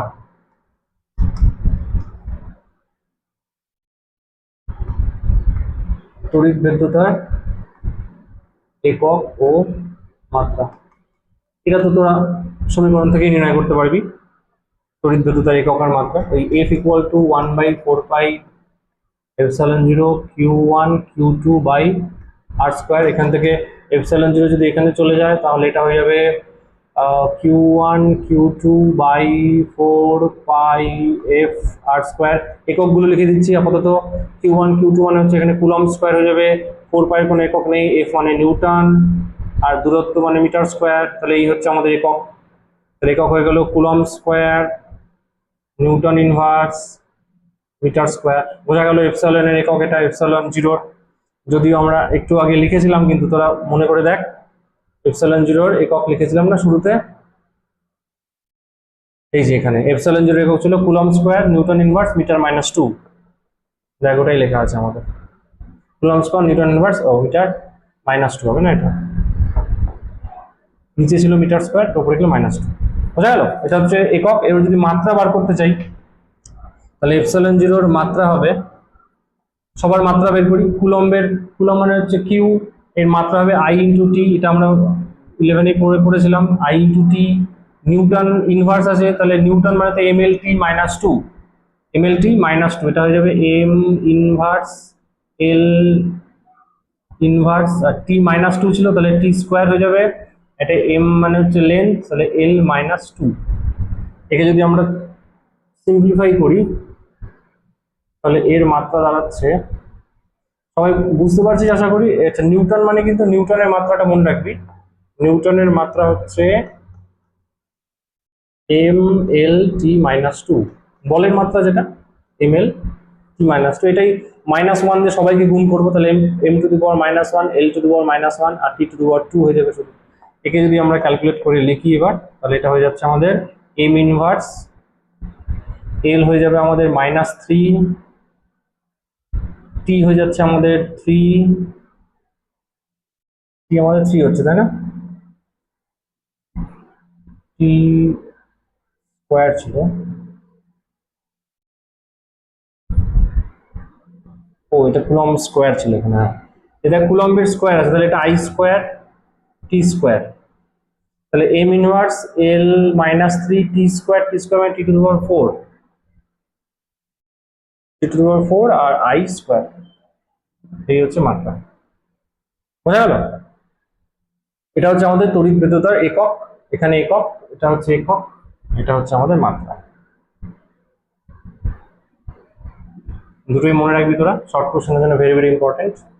আচ্ছা, পরে একটা প্রশ্ন দেওয়া আছে দেখ, যে এসআই পদ্ধতিতে অভ্রের পরাবৈদ্যুতিক ধ্রুবক যদি 5.4 হয় তাহলে এর তড়িৎ ভেদ্যতা কত হবে। একটু আগে আমি এরকম একটা অঙ্ক দেখাচ্ছিলাম যে কাপ্পা ইন্টু এপসাইলন জিরো, যেটা গুণ করে দিই আমরা, এই যে এটা, তাই না, একটি মাধ্যমের কাপ্পা দেওয়া আছে মানে পরাবৈদ্যুতিক ধ্রুবক দেওয়া আছে, তড়িৎ ভেদ্যতা বার করতে হবে। এখানেও ঠিক তাই, অভ্রের পরাবৈদ্যুতিক ধ্রুবক দেওয়া আছে 5.4, তাহলে তড়িৎ ভেদ্যতা কত হবে। 5.4 কে এপসাইলন জিরো গুণ করে দিলে হয়ে গেল, সেটাই করা আছে দেখি পিডিএফ এর মধ্যে।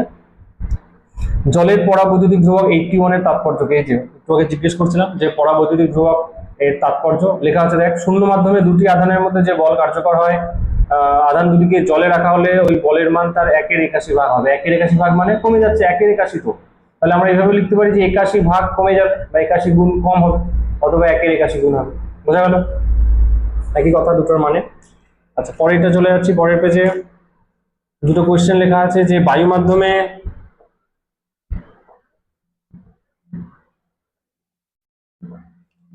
পরের প্রশ্নটা দেওয়া আছে যে বায়ু মাধ্যমে দুটি আধানের মধ্যে ক্রিয়াশীল বল 16 ডাইন দেওয়া আছে। বায়ু মাধ্যমে দুটি আধানের মধ্যে ক্রিয়াশীল বল 16 ডাইন, তার মানে আমি ওটাকে এফ জিরো ধরে নিচ্ছি। এফ জিরো মানে হচ্ছে 1/4 epsilon zero Q1 Q2 by R square, ধরে নিচ্ছি এটা 16 ডাইন, 16 ডাইন, ঠিক আছে, জিরো মাধ্যমে বা শূন্য মাধ্যমে।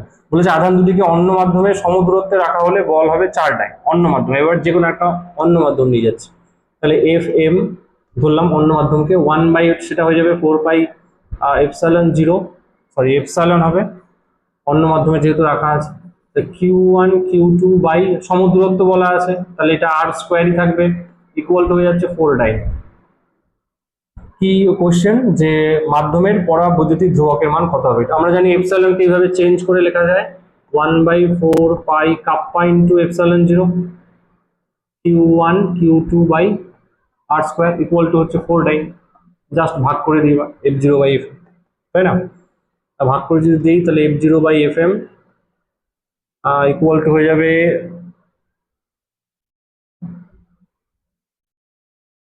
কাপ্পা, কারণ সবই ক্যান্সেল হয়ে যাচ্ছে। 1/4 cancel, epsilon zero cancel, Q1 Q2 আর স্কোয়ার ক্যান্সেল, তো কাপ্পা ইকুয়াল টু দাঁড়াচ্ছে আমাদের এফ জিরো মানে হচ্ছে 16 ছিল, আর এফ এম মানে 4, তার মানে 4 হয়ে যাবে, অ্যান্সার চলে আসলো 4। বোঝা গেল? আর এমনিতেও ডাইরেক্ট যদি তো আমরা করতে পারি, আমি তো সমীকরণটা দেখালাম, চাইলে আমরা এইভাবে করতে পারি যে direct kappa equal to F zero by F M, আমরা একটু আগেই দেখেছিলাম শর্টকাট ফর্মুলার মধ্যে যে kappa equal to F zero by F M. এই যে এখানে kappa equal to F zero by F, ঠিক আছে, এফ মানে যে কোনো মাধ্যম। আচ্ছা, এরপরে দেখি আবার একটা প্রশ্ন করা লেখা আছে, দেখি প্রশ্নটা কি বলা আছে, যে দুটি ঋণাত্মক দুটি ঋণাত্মক বিন্দু আধান প্রতিটির মান 2 ASU এবং তৃতীয় একটি আধান স্মল কিউ একই সরলরেখার উপর অবস্থিত, এরা সাম্যাবস্থায় থাকলে কিউ এর মান ও প্রকৃতি কত হবে? স্মল কিউ এর কথা বলা হচ্ছে। আচ্ছা, ওই আমি তখন প্রথমের দিকে যে অঙ্কটা আলোচনা করছিলাম আজকে, তার ওখানে বলা ছিল যে ওখানে তৃতীয় আধানটির সাম্যাবস্থার কথা বলা হয়, সবার কিন্তু না। যেমন এই যে অঙ্কটা যখন আমরা করছিলাম, এই অঙ্কটা যখন আমরা করছিলাম, এখানে 3 নম্বর আধানটা শুধু সাম্যাবস্থায় ছিল, কিন্তু বাকিরা কিন্তু সাম্যাবস্থায় ছিল না সেটা আমরা দেখতে যাইনি। কিন্তু এখন বলা হয় যে তিনজনই সাম্যাবস্থায় আছে, তাহলে কি হবে? তো কোশ্চেনগুলোর মধ্যে পার্থক্য বোঝা গেল। এখন আমরা যেটা দেখবো সেটা হচ্ছে প্রত্যেকেই সাম্যাবস্থায় থাকবে, শুধু একজন সাম্যাবস্থায় থাকলে হবে না। আমাদের সেটাই দেখতে হবে। প্রশ্নটা এরকম দেওয়া আছে যে দুটি ঋণাত্মক বিন্দু আধান, আমি এখানে দুটো ঋণাত্মক বিন্দু আধানকে দেখাচ্ছি। বিন্দু আধানের মান হচ্ছে -2 ESU মানে সিজিএস পদ্ধতি দেওয়া আছে, ঠিক আছে। ESU এবং তৃতীয় একটি আধান স্মল কিউ একই সরলরেখার অবস্থিত, এদের সংযোজক সরলরেখা হবে এটা। এবার আমরা জানি না সেই স্মল কিউ আধানকে কোথায় রাখা আছে, কি বললাম বোঝা গেল? আমরা চেক করে দেখবো যে কোথায় রাখা হলে বিপরীত হয়ে ক্যান্সেল হওয়ার সম্ভাবনা থাকতে পারে, এটাই আমাদের মেন উদ্দেশ্য। আচ্ছা, বলা আছে যে এরা সাম্যাবস্থায় থাকলে স্মল কিউ এর মান ও প্রকৃতি কি হবে? আচ্ছা, ঠিক আছে। আপাতত আমি এখানে প্লাস কিউ কে রাখলাম, প্লাস কিউ এখানে রাখলাম, এখানেও রাখলাম প্লাস কিউ, এখানেও রাখলাম প্লাস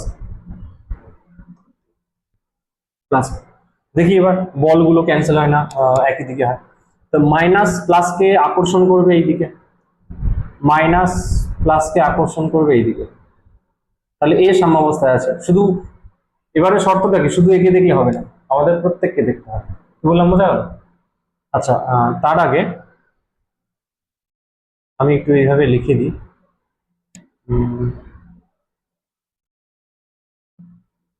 হ্যাঁ, ঠিক আছে।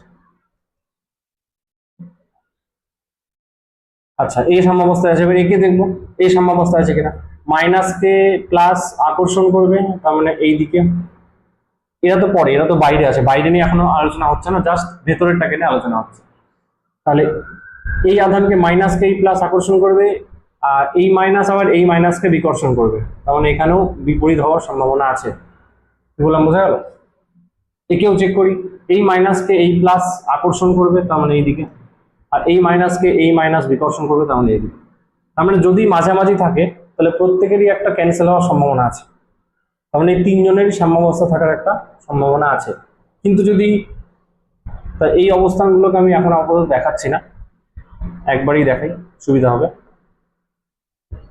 এই অবস্থানগুলো থাক, একে আমি আলাদা করে 3টে পার্টে দেখিয়ে দিচ্ছি, ঠিক আছে? একবার ডান দিকে, একবার বাঁ দিকে।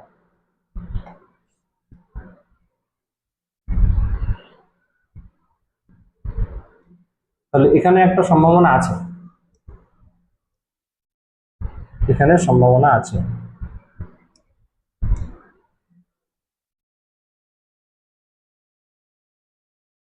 একে তাহলে ক্যান্সেল করে দিচ্ছি। এখন বাইরে ধরবো আমরা, ঠিক আছে? বাইরে আমরা ধরে নিচ্ছি এবার আধান এখানে আছে এবং প্লাস কিউ। আমাদের তো প্রকৃতিও বার করতে হবে যে প্লাস হবে না মাইনাস হবে, আগে প্লাস নিয়ে আলোচনা করি, তারপরে মাইনাস নিয়ে দেখবো।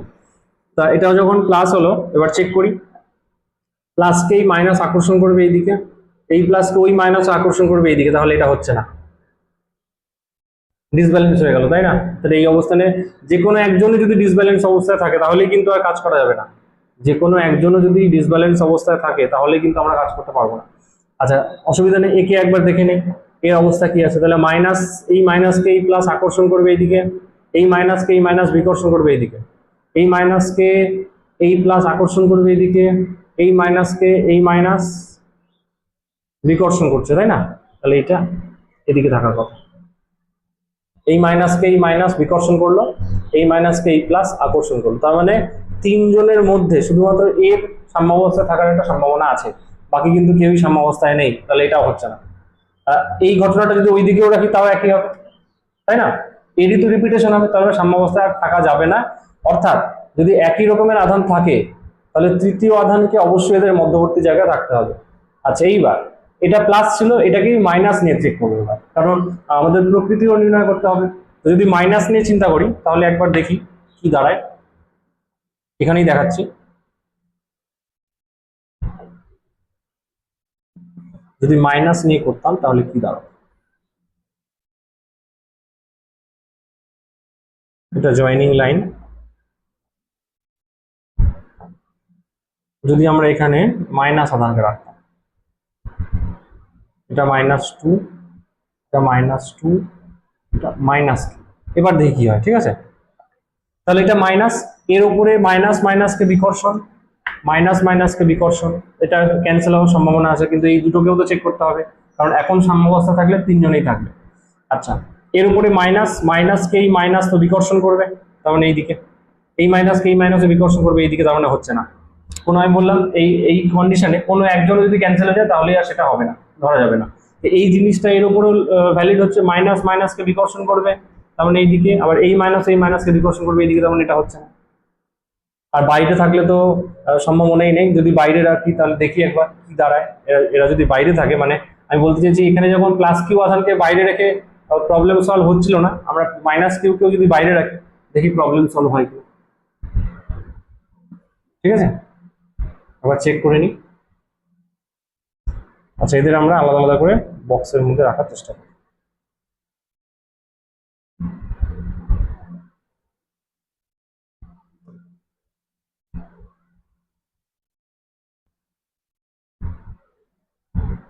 এটা একটা পার্ট গেল, এটা একটা পার্ট গেল,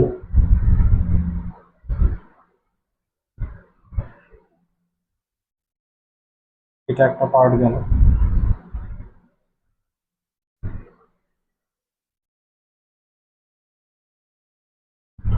এখানে একটা পার্ট দেখো। ঠিক আছে, তো এখানে আবার দেখাচ্ছি, যদি বাইরে রাখি আমি মাইনাস কিউ আধান, ঠিক আছে, খুব ভালো করে দেখে নে তোরা, এটা জয়েনিং লাইন।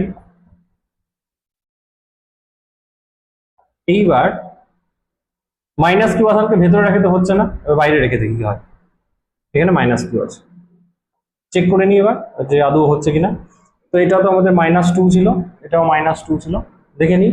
তাহলে মাইনাস মাইনাস মাইনাসকে বিকর্ষণ করবে এইদিকে, আর এই মাইনাসকে বিকর্ষণ করবে এইদিকে, তাহলে তো হচ্ছেই না, আবার ক্যান্সেল হয়ে যাচ্ছে। তার মানে মাইনাস কিউ রাখাই যাবে না, বোঝা গেল? তার মানে যদি এরা একই রকম চিহ্নযুক্ত হয় তাহলে অবশ্যই তৃতীয় আধানকে এদের মধ্যবর্তী জায়গায় কোনো একটা স্থানে হতে হবে, এবং তার প্রকৃতি হবে সবসময় এদের বিপরীত। ঠিক কিনা? এই যে আমি কন্ডিশন গুলো দেখিয়ে দিলাম। এ তো নেই, যে কোনো একজনও যদি ক্যান্সেল হয় তাহলে কিন্তু আর ধরা যাবে না কাউকেই, কারণ এই মাইনাসকে এই মাইনাস বিকর্ষণ করবে, বিকর্ষণ করে এদিকে ঠেলবে, আর এই মাইনাসকে বিকর্ষণ করবে এদিকে ঠেলবে, তার মানে এর সাম্যাবস্থা থাকার সম্ভাবনা আছে, কিন্তু এ তো নেই। আবার এই মাইনাসকে এই মাইনাস বিকর্ষণ করে এদিকে ঠেলবে, এই মাইনাসকে বিকর্ষণ করে এদিকে ঠেলবে, তাহলে এও হবে না। শুধুমাত্র একজন সাম্যাবস্থা হচ্ছে, শুধুমাত্র একজন সাম্যাবস্থা হলে আমরা নেবো না, এখানে আমাদের তিনজনকেই একসাথে সাম্যাবস্থা নিতে হবে। বোঝা গেল? তাহলে আমাদের যেটা কন্ডিশন সেটা হচ্ছে এটা। এর পরের স্টেপ তো একদম সেম, ধরে নিয়ে যে এই দূরত্বটা আমাদের এক্স, এই দূরত্বটা একদম পরে যে দেখ ওখানে শুধুমাত্র case 1, case 2, case 3, case 4, case 5, case 6 করে সবগুলো দেখানো হচ্ছে। হ্যাঁ, তোরা একটু দেখে নিবি। আচ্ছা, আমরা একদম লাস্টে কি বুঝলাম, যে উপরোক্ত 6টি কেস থেকে বোঝা যায় যদি প্রদত্ত আধান দুটি একই পরিমাণ ও একই চিহ্নযুক্ত হয়, তাহলে একই পরিমাণ আছে আমাদের -2 -2 আর একই চিহ্নযুক্ত আছে, তবে তৃতীয় আধান বিপরীত চিহ্নযুক্ত হবে। দেখ, যেটা আমরা বললাম, তৃতীয় আধান বিপরীত চিহ্নযুক্ত হবে এবং প্রদত্ত আধান দুটির মাঝে কোনো স্থানে থাকবে, মাঝামাঝি কোনো একটা জায়গায় থাকবে। এরপরে তো যে এক্স ধরে নিলাম, পুরোটা যদি এল হয়, যেটা আমাদের প্রশ্নে দেওয়া ছিল, যে পুরো দূরত্বটা দেওয়া ছিল না, যে আমরা এল ধরে নিচ্ছি, এইটুকু এক্স ধরে নিলাম, টোটালটা যদি এল হয় তাহলে বাকিটা হবে এল মাইনাস এক্স। এবার এখানে আমাদের কিন্তু আধানের মানটা, তৃতীয় আধানের মান বার করতে হবে, আমি সেটা দেখাচ্ছি এবার পরের পেজে। তাহলে আমাদের যা রিকোয়ার্ড কন্ডিশন সেটা এরকম আসলো আলটিমেটলি। এরা দুজন হচ্ছে -2 ইএসি, সিজিএসএ লেখা আছে, ইএসইউ। এখানে আমরা ধরে নিচ্ছি ওই তৃতীয় আধানটা হতে হবে। আচ্ছা, যেহেতু এটা মাইনাস, তাহলে এটা অবশ্যই একে আমরা কি নেবো, বিপরীত চিহ্ন যুক্ত, মানে প্লাস কিউ নেবো। এই প্লাস কিউ এর মানটা আমাদের বার করতে হবে, ঠিক আছে। একে আমরা এক্স ধরে নিচ্ছি, টোটালটাকে আমরা এল ধরে নিচ্ছি, তাহলে এই বাকিটা হবে হচ্ছে এল মাইনাস এক্স। ব্যাস, এবার আমাদের তাহলে কার মান বার করতে হবে, স্মল কিউ। এখানেও একটা ব্যাপার আছে, এই জায়গাটাও কিন্তু খুব ইম্পর্টেন্ট। যদি এখানে শুধুমাত্র এই আধানের উপরে লব্ধি বল 0 করে বার করি, তাহলেও কিন্তু আমাদের মান নাও বেরোতে পারে। কিরকম দেখি একবার। আমাদের যেটা বার করতে বলেছে কিউ এর মান আর প্রকৃতি, এখানে দূরত্বের কোনো ব্যাপার আমাদের বলেনি। দূরত্ব বার করতে গেলে এই আধানের উপরে লব্ধি বল বার করলেই হবে। যেমন এই আধানের উপরে যদি লব্ধি বল বার করি আমি, -2 ইউএস হয়ে যাবে, তাহলে 1। আচ্ছা, সিজিএস যেহেতু শূন্য মাধ্যম ধরে নিচ্ছি, তাহলে আমাদের আর কিছু লেখার দরকারই নেই, জাস্ট আধানগুলোর গুণফল করবো। তাহলে 2 ইন্টু কিউ বাই হচ্ছে এক্স স্কোয়ার ইকুয়াল টু, এই দুজনের মধ্যে যদি করি 2 ইন্টু কিউ বাই, বল বার করার সময় কিন্তু চিহ্ন বসানোর দরকার নেই, বাই এল মাইনাস এক্স এর হোল স্কোয়ার। তাহলে এখান থেকে 2 কিউ ক্যান্সেল হয়ে গেল, 2 কিউ ক্যান্সেল। তো আলটিমেট অ্যান্সার যেটা আসবে, উভয় পক্ষে যদি বর্গমূল করি, তাহলে x equal to L minus x, তাহলে 2x ইকুয়াল টু এল, তাহলে x equal to L by 2। তার মানে অবস্থানটা বুঝে গেলাম, যেহেতু এখানে আধান দুটোর মান সমান ছিল, একদম এদের মধ্যবিন্দুতে হতে হবে তৃতীয় আধানকে। বোঝা গেল? তা তৃতীয় আধান যদি কোথায় জিজ্ঞেস করে কত অবস্থা, তাহলে এই দুটো আধানের মধ্যবিন্দুতে হবে। আর প্রকৃতি আর হচ্ছে পরিমাণ বার করতে বলেছে, পরিমাণ বার করার জন্য এ কে বাদ দিয়ে যে কোনো একজনের উপরে লব্ধি বল নিতে হবে, শুধু একে বাদ দিয়ে। একে যদি লব্ধি বলের জন্য বার করি, তাহলে কিন্তু পরিমাণ বেরোবে না, সেখানে কিন্তু অবস্থানটাই বেরোবে। এটা আমাদের মনে রাখতে হবে যে সবসময় যে এর উপর লব্ধি বল বার করলেই পরিমাণ বেরোবে এটা না। পরিমাণ বার করার জন্য আমাদের এই -2 ইএসইউ অথবা এই দিক, যে কোনো এই দুটো আধানের মধ্যে যে কোনো একটার উপরে প্রদত্ত লব্ধি বল নির্ণয় করতে হবে। এর উপরে লব্ধি বল বার করে দেখি কি হয়। একটা হবে হচ্ছে এ একটা বল প্রয়োগ করবে, একটা এ বল প্রয়োগ করবে। এ যদি বল প্রয়োগ করে এর উপরে, তাহলে এটা হবে 2 ইন্টু কিউ, তাহলে 2 ইন্টু কিউ বাই হচ্ছে এদের মধ্যবর্তী দূরত্ব এক্স স্কোয়ার।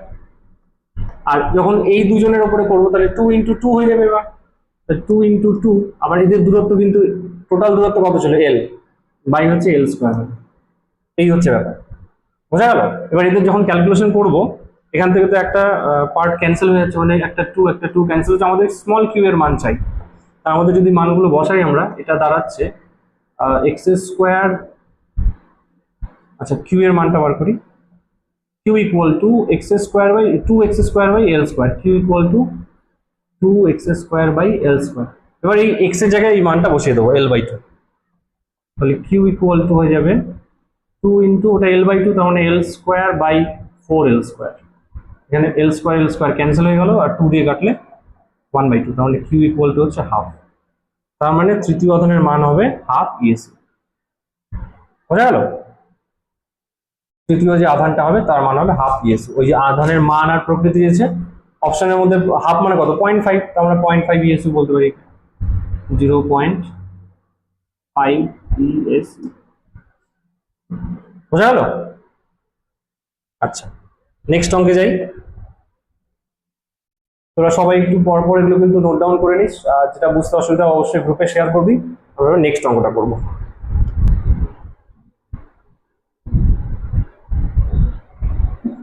আচ্ছা, নেক্সট অঙ্কটা দেখি এবার কি বলা হচ্ছে, যে আর ব্যবধানে থাকা দুটি সমমানের আধানের মধ্যে ক্রিয়াশীল বল এফ।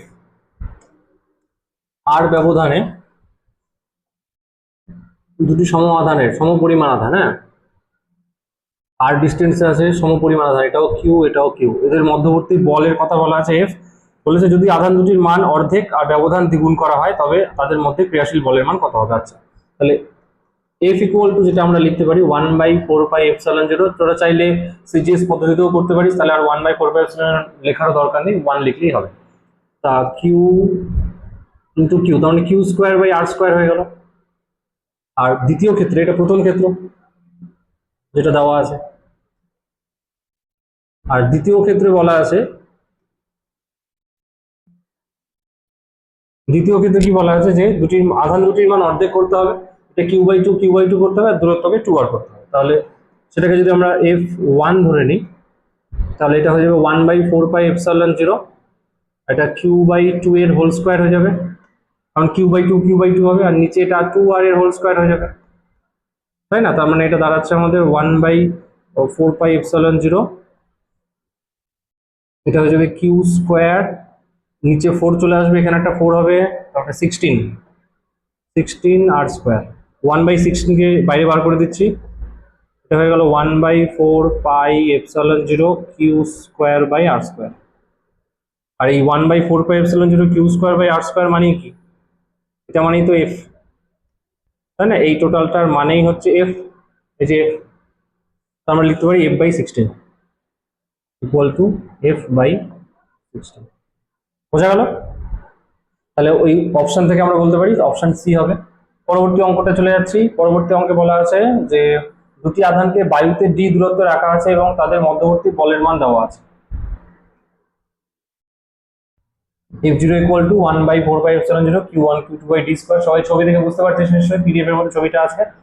বলেছে এরপর আধান দুটিকে একটি তেল মাধ্যমে d/2 দূরত্বে রাখা হলো, তেল মাধ্যমে রাখা আছে, আচ্ছা d/2 দূরত্বে হলে বলের মান হয় F0/2, তেলের পরাবৈদ্যুতিক ধ্রুবকের মান কত হবে? F0/2 লেখা আছে, তো তার মানে বলেছে d/2 দূরত্বে। আচ্ছা এখানে যেন ভুল না করিস তোরা, আমাদের মনে আছে তো একটা সমীকরণ আমরা পড়েছিলাম, এই যে এই সমীকরণটা দেখ, এই যে এখানে পড়েছিলাম না, F0/Fm ইকুয়াল টু কাপ্পা। তাহলে এখান থেকে আমরা কিন্তু একটা জিনিস বলতে পারি যে যখন তেল মাধ্যমে বলের মান, এই যে Fm ইকুয়াল টু F0/কাপ্পা, এখান থেকে তো এইটাও লিখতে পারি না, Fm ইকুয়াল টু F0/কাপ্পা। তার মানে কি F0 নিচে যেটা থাকবে সেটাই তো আমাদের পরাবৈদ্যুতিক ধ্রুবক হবে। ওখানে কিন্তু প্রশ্নে তেলের পরাবৈদ্যুতিক ধ্রুবক বলা আছে। আর একটা কথা লেখা আছে যে আধান দুটিকে একটি তেল মাধ্যমে d/2 দূরত্বে রাখা হলে বলের মান হয় F0/2। খুব সাবধান, খুব সাবধান। কেন? এখন যেটা বলা আছে, প্রথমে ছিল হচ্ছে F0, তাই তো? প্রথমে F0 ছিল শূন্য মাধ্যমে, ফর্মুলা ছিল 1/4 পাই এপসাইলন 0 Q1 Q2/r²। ধরে নে প্রথমে এটা ছিল Q1 Q2 আর স্কোয়ারের জায়গায় আমরা লিখবো d², কারণ আমাদের দূরত্ব d বলা আছে। এটা প্রথম ক্ষেত্রে। দ্বিতীয় ক্ষেত্রে যেটা বলা হচ্ছে Fm ইকুয়াল টু F0/2 হয়ে গেল, তাহলে ফট করে আমরা বলে দেবো যে এটাই কাপ্পা, এটাই কাপ্পা হবে না, এটা ভুল হয়ে যাবে, কারণ দূরত্ব কি একই ছিল? যদি দূরত্ব একই থাকতো তাহলে এটা হতো, কিন্তু ওখানে বলা আছে দেখ তেল মাধ্যমে d/2 দূরত্বে রাখা আছে, তাহলে কিন্তু এটা কাপ্পা হবে না। কি বললাম, বোঝা গেল? তাহলে আমাদের এবার নির্ণয় করে দেখাতে হবে। কেমন তাহলে করবো এবার? এই জায়গাটা ক্লিয়ার হয়েছে তো, যে ফট করে এটাকে কাপ্পা কিন্তু আমরা বলতে পারবো না যে তেলের পরাবৈদ্যুতিক ধ্রুবক 2 হবে না, ভুল হয়ে যাবে তাহলে, কারণ দূরত্ব একই ছিল না, আমাদের দূরত্বকে অর্ধেক করতে হবে। এখানে আমরা এই দূরত্বকে, আচ্ছা আপাতত আমি এখানে লিখে রাখছি যে আমাদের যেটা করতে হবে সেটা হচ্ছে Fm equal two F0/2, Fm equal two F0/2। এটা হাতে থাকলো, শুধু Fmটা নির্ণয় করে দেখবো এবার। 1/4 pi epsilon 0 Q1 Q2 by, এটা d/2 এর হোল স্কয়ার হয়ে যাবে, তাই না? এটা d স্কয়ার ছিল, d/2 এর হোল স্কয়ার।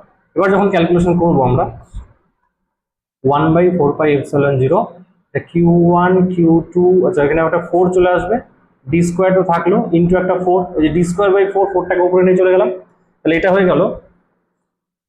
এখান থেকে একটা কাজ করতে পারি, Fm ইকুয়াল টু F0/2 করে দিই, এই Fm এর জায়গায় F0/2 লিখে দিই, F0/2 ও তেল মাধ্যম বলা আছে, তারা এখানে একটু এই জায়গাটাও তো চেঞ্জ হবে না, এটা এপসাইলন লেখা যাবে না, তাহলে তেল মাধ্যমে একে এপসাইলন লিখতে হবে, তাই না? এপসাইলন, হ্যাঁ এইবার ঠিক আছে। তাহলে এটা Fm এ এপসাইলন হয়ে গেল, তার মানে এটা হচ্ছে আমাদের 4 1/4 pi epsilon Q1 Q2/d², Q1 Q2/d², এটা হচ্ছে Fm, এটা Fm। এবার যদি ভাগ করে দিই তাহলে অ্যান্সার চলে আসবে, আমাদের কাপ্পা চলে আসবে। এই এপসাইলন থেকে আমরা কি লিখতে পারি? কাপ্পা ইন্টু এপসাইলন 0, তাহলে Fm ইকুয়াল টু 4 1/4 এটা আমাদের জানা ছিল আগে থেকে, কাপ্পা এপসাইলন 0 Q1 Q2/d²। হ্যাঁ এবার কাপ্পাকে যদি বাইরে বার করে দিই, এটা Fm বাই হচ্ছে, আচ্ছা Fm ইকুয়াল টু 4/কাপ্পা 1/4 pi epsilon 0 into Q1 Q2/d²। এই 1/4 পাই এপসাইলন 0 Q1 Q2/d² এর জায়গায় আমরা কি লিখতে পারি? f0, আর fm কে আমরা লিখতে পারি f0/2। এই দুটোকে ক্যালকুলেশন করলে কাপ্পার মান চলে আসবে। তাই এখানে আমরা লিখে দিচ্ছি fm = f0/2, আর এখান থেকে চলে আসবে 4/কাপ্পা, আর এই টোটালটাকে আমরা লিখতে পারি, এই টোটালকে আমরা লিখতে পারি f0।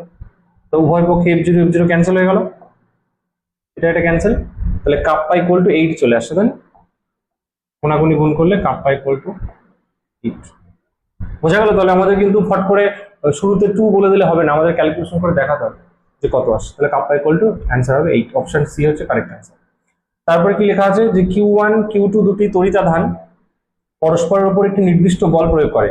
তৃতীয় একটি আধান স্মল কিউ কে তাদের কাছাকাছি আনা হলে Q1 Q2 এর পারস্পরিক বল কি হবে? তোদের আমি বলেছিলাম উপরিপাত যখন পড়াচ্ছিলাম, যে ধর এটা Q1, এটা হচ্ছে Q2, হ্যাঁ, এদের নির্দিষ্ট বল, ধর এদের মধ্যবর্তী বল হচ্ছে F। এবার 3 নম্বর একটা আধানকে নিয়ে এলাম এদের কাছাকাছি, এটা Q3। তো প্রশ্ন হচ্ছে Q1 Q2 এর পারস্পরিক বল কেমন থাকবে? তো Q1 Q2 এর পারস্পরিক বল আমি বলেছিলাম এই 3 নম্বর আধানের জন্য এদের পারস্পরিক বলের উপরে কোনো চেঞ্জ হবে না। হ্যাঁ, যে কোনো একটা আধানের উপরে মোট বল যদি আমরা নির্ণয় করি তাহলে সেটা চেঞ্জ হতে পারে, তাহলে পারস্পরিক বল একই থাকবে। তো ওখানে অপশন সি কারেক্ট হবে, এটা তোদের আগেই বলা ছিল, কনসেপচুয়াল কোশ্চেন। আচ্ছা, এরপরে যেটা প্রবলেম আছে সেটাই বলা আছে, এখানে লিখে দিই যে সুতরাং Q1 ও Q2 এর পারস্পরিক বল Q3 এর উপস্থিতির উপর নির্ভর করে না, উপস্থিতির উপর নির্ভর করে না। ঠিক আছে, আচ্ছা পরেরটা চলে যাই। পরের অঙ্কটা ইম্পর্টেন্ট, কি বলছে যে ধনাত্মক তড়িৎবাহী দুটি কণা হালকা অন্তরিত সুতোর সাহায্যে একই বিন্দু থেকে ঝোলানো আছে। প্রতিটি কণার ভর 5 গ্রাম এবং আধান Q একক। প্রতিটি সুতোর দৈর্ঘ্য 1 সেন্টিমিটার। সাম্যাবস্থানে প্রতিটি সুতো উল্লম্বের সাথে 45 ডিগ্রি কোণে নত। অভিকর্ষজ ত্বরণ G হলে Q এর মান কত, মানে আধান দুটির মান কত হবে? দেখ, দুটো যদি একই রকমের আধান, ধর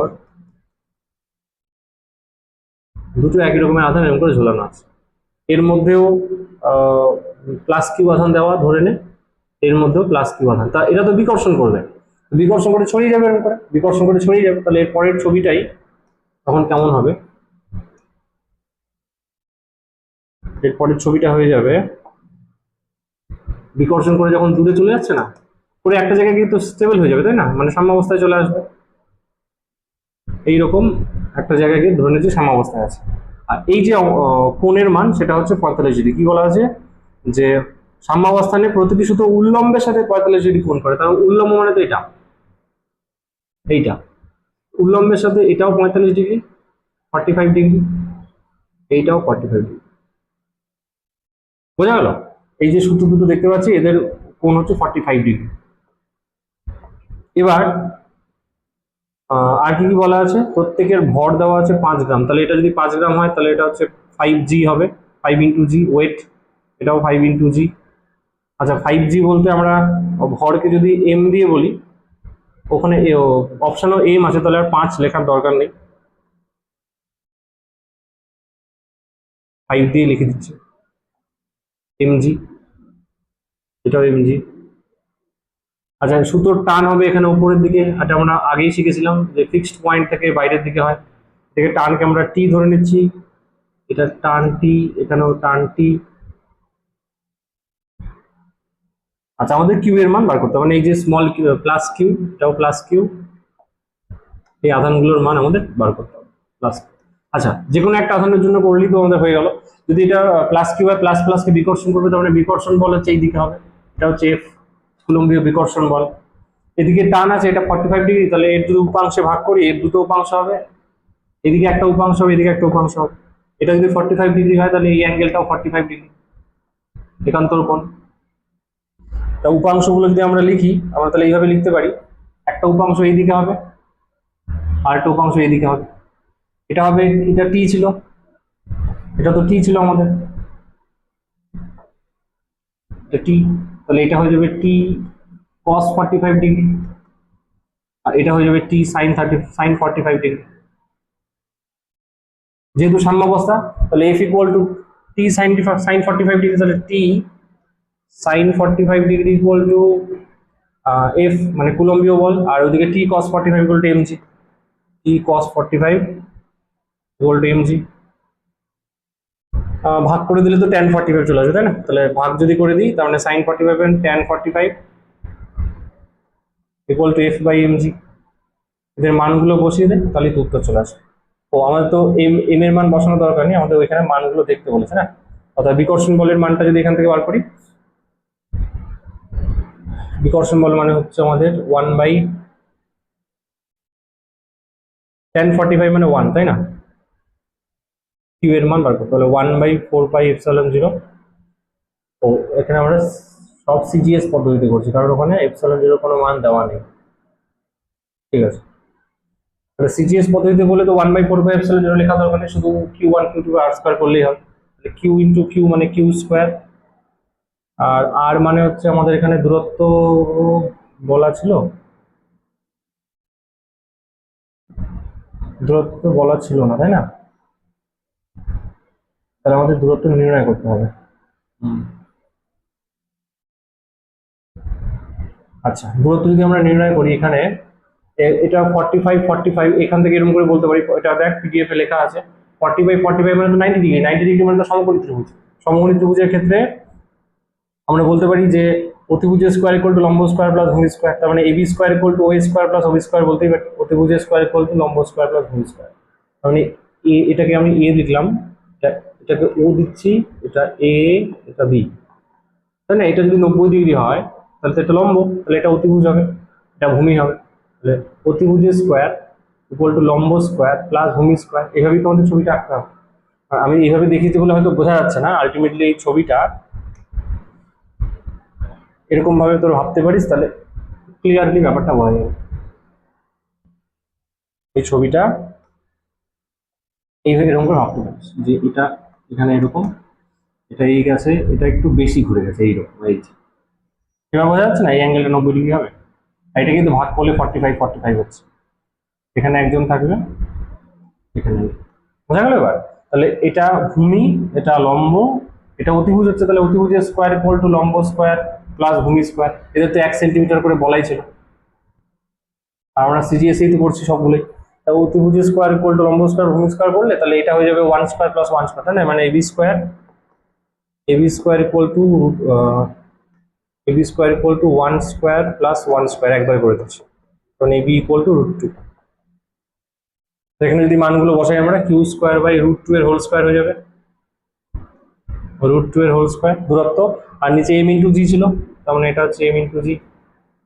এদিকে তো tan 45 মানে 1, এবার ভ্যালুগুলো যদি আমরা বসাই তাহলে অ্যান্সার চলে আসবে। তাই এখান থেকে আসবে 1 equal to Q square by 2 mg, তার মানে Q square equal to 2 mg, তার মানে কিউ ইকুয়াল টু √, বোঝা গেল? এইভাবে আমরা অ্যান্সার নিয়ে চলে আসতে পারবো, তাহলে অপশন বি হবে কারেক্ট। আচ্ছা, এরপরে যেটা, এরপরের অঙ্কটা যেটা দেওয়া আছে, সেখানে বলা আছে দুটি অভিন্ন তড়িৎগ্রস্ত গোলক সমান দৈর্ঘ্যের সুতো দ্বারা ঝোলানো আছে, সুতোগুলি একে অপরের সাথে 30 ডিগ্রি কোণ করে আছে, একে অপরের সাথে 30 ডিগ্রি কোণ, খুব ইম্পর্টেন্ট। আচ্ছা, 0.8 গ্রাম পার সিসি ঘনত্বের কোনো তরলে ডোবানোর পরেও এই কোণ সমান হলে তরলটির পরাবৈদ্যুতিক ধ্রুবকের মান কত হবে? দেওয়া আছে গোলকের উপাদানের ঘনত্ব 1.6 গ্রাম পার সিসি। আচ্ছা, খুব ইম্পর্টেন্ট কোয়েশ্চেন, অনেক কিছু মিক্স করা আছে যাতে আমাদের কনসেপ্টগুলো কাজে লাগে। বলা আছে দুটি অভিন্ন তড়িৎগ্রস্ত গোলক সমান দৈর্ঘ্যের সুতোর দ্বারা ঝোলানো আছে। আমি প্রথম ক্ষেত্র দ্বিতীয় ক্ষেত্র দিয়ে দেখাচ্ছি, প্রথম ক্ষেত্রে কি হবে আর দ্বিতীয় ক্ষেত্রে কি হবে। প্রথম ক্ষেত্রে তাহলে ওই গোলকগুলোকে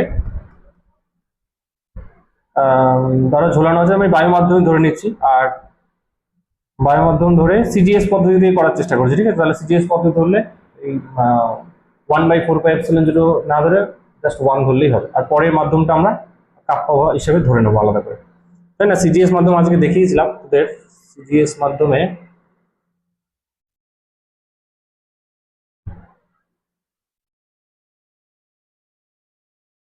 এই যে এখানে এই যে সিজিএস মাধ্যমে ধরে দেখিয়েছিলাম তোদের, একটা হচ্ছে 1/কাপ্পা হবে যে কোনো মাধ্যমে, আর শূন্য বা বায়ু মাধ্যমে 1 হয় এখানে, তো শুধু এটা লিখলেই হয়ে যায়। আমরা এই মেথডটা ইউজ করবো এখানে, ঠিক আছে। তাহলে প্রথম ক্ষেত্রে আমরা যদি ওই গোলক, অভিন্ন তড়িৎগ্রস্ত গোলককে ধরি, সমান দৈর্ঘ্যের সুতো দ্বারা ঝোলানো আছে, ওদের মধ্যবর্তী অ্যাঙ্গেল আবার বলা আছে 30 ডিগ্রি। এখানে যেমন সুতো দুটোর মধ্যবর্তী উল্লম্বের সাথে কোণ বলা ছিল, এখানে উল্লম্বের সাথে কোণ এরকম কিছু বলা নেই, বলা আছে যে জাস্ট সুতোগুলোর মধ্যবর্তী কোণ হচ্ছে 30 ডিগ্রি। তাহলে এখানে যদি আমরা ছবিটা আঁকার চেষ্টা করি, মোটামুটি এরকমই হবে। এই যে কোণটা, এটা 30 ডিগ্রি, এইটা বলা আছে। এটা কি বললাম বোঝা গেল? এই কোণের মান 30 ডিগ্রি বলা আছে, আর কিছু বলা নেই। আর দৈর্ঘ্য সমান, সমান দৈর্ঘ্যই বলা আছে, দৈর্ঘ্যটা দেওয়া নেই, যাই হোক এই দৈর্ঘ্য আর এই দৈর্ঘ্য সমান, এটা বলা আছে।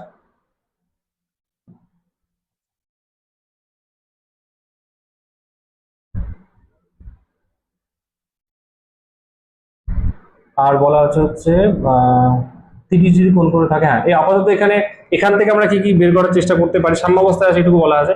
এখান থেকে যেগুলো আমরা নির্ণয় করার চেষ্টা করতে পারি, একটা হচ্ছে বিকর্ষণ বল সম আধানে তড়িৎগ্রস্ত, এটাও প্লাস কিউ দিয়ে দিচ্ছি, এটাও প্লাস কিউ, প্লাস কিউটা এখানে লিখে দিই, এটাও প্লাস কিউ। তাহলে বিকর্ষণ বল যাবে হচ্ছে আমাদের এইদিকে, এটা হচ্ছে বিকর্ষণ বল এফ। একইভাবে এটা যদি 30 হয়, অর্ধেক যদি করি তাহলে এটা 15 ডিগ্রি হবে, এটা 15 ডিগ্রি হবে।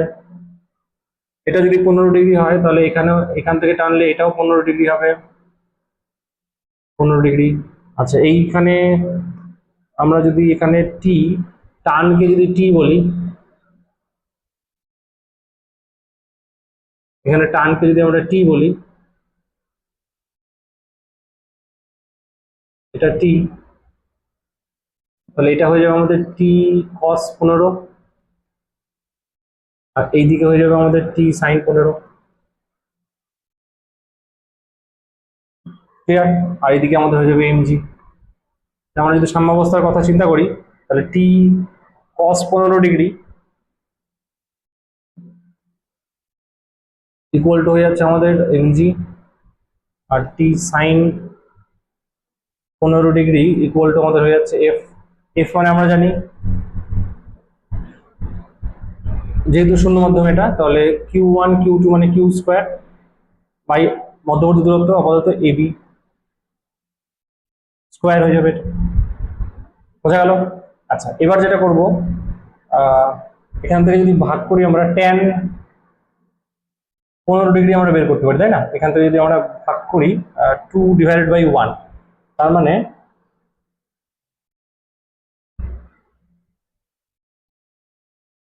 আচ্ছা একটা কাজ করি,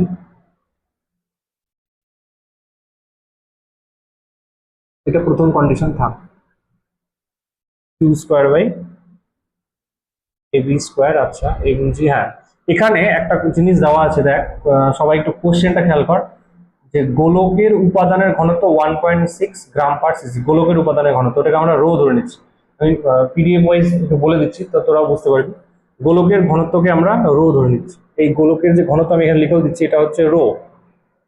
আচ্ছা, এর ভর দেওয়া আছে, মনে আছে তো? ভর যদি এম হয়, তাহলে আমাদের আয়তন ইন্টু ঘনত্ব মানে ভর, তাই না? তাহলে আমরা এটাকে একটু চেঞ্জ করে লিখতে পারি, এই যে এমজি যেটা লেখা আছে না, এমজি, এটাকে একটু চেঞ্জ করছি, দেখ খুব সাবধানে দেখবি। কেন করব আমরা পরের পার্ট যখন দ্বিতীয় ক্ষেত্র করবো তখন তোরা বুঝতে পারবি। দেখ, ভর মানে হচ্ছে আয়তন ইন্টু ঘনত্ব, তা এই গোলকের আয়তনকে আমরা ভি ধরে নিচ্ছি, গোলকের, আমি লিখে দিচ্ছি এখানে সুবিধা হবে, গোলকের আয়তন ধরে নিচ্ছি আমরা ভি, গোলকের আয়তন। তাহলে এখানে আমরা ভি রো জি লিখতে পারবো, দেখ তো ভি রো জি লেখা যাবে না এখানে? এখান থেকে যদি tan15 মানে এটাকে এটাতে ভাগ করি, তাহলে সুতরাং tan15 ডিগ্রি ইকুয়াল টু কি দাঁড়াচ্ছে বলতো? tan15 ডিগ্রি এটা হচ্ছে Q square by AB square, এটা তো থাকবে উপরেই, আর নিচে হচ্ছে ভি রো জি হবে, তার মানে Q square by AB square into V rho G. Clear? এটাকে আমি 1 নম্বর দিয়ে রাখলাম আপাতত।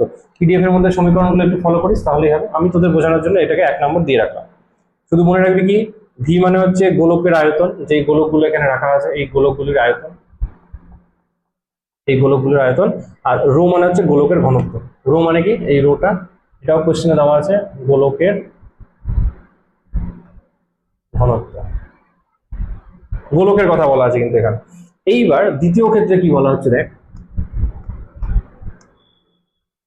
দ্বিতীয় ক্ষেত্রে বলা হচ্ছে এই টোটাল সিস্টেমকে, দেখ প্রশ্নটা পড়ছি আমি, 0.8 গ্রাম/সিসি ঘনত্বের কোনো তরলে ডোবানোর পরেও, মানে একটা তরলে ডোবানো হচ্ছে যার ঘনত্ব দেওয়া আছে 0.8 গ্রাম/সিসি, যেমন এর ঘনত্ব দেওয়া আছে রো, রো হচ্ছে 1.6 গ্রাম/সিসি, আর ওই তরলের ঘনত্ব দেওয়া আছে 0.8 গ্রাম/সিসি ঘনত্বের তরলে ডোবানোর পরেও এই কোণ সমান থাকলে, মানে এই কোণের আর চেঞ্জ হচ্ছে না, এটা 30 ডিগ্রি থাকছে, এটা সেম থাকছে, এইটাই হচ্ছে প্রশ্নের টুইস্ট। তার মানে সেম একটা তরলের মধ্যে ডোবানোর পরেও একদম সেম ঘটনা দেখা যাচ্ছে, সেম ঘটনা দেখা যাচ্ছে তরলের মধ্যে ডোবানো। এখন এই তরলটার ঘনত্ব হচ্ছে, আমি সিগমা ধরে নিচ্ছি, সিগমা হচ্ছে তরলের ঘনত্ব, তরলের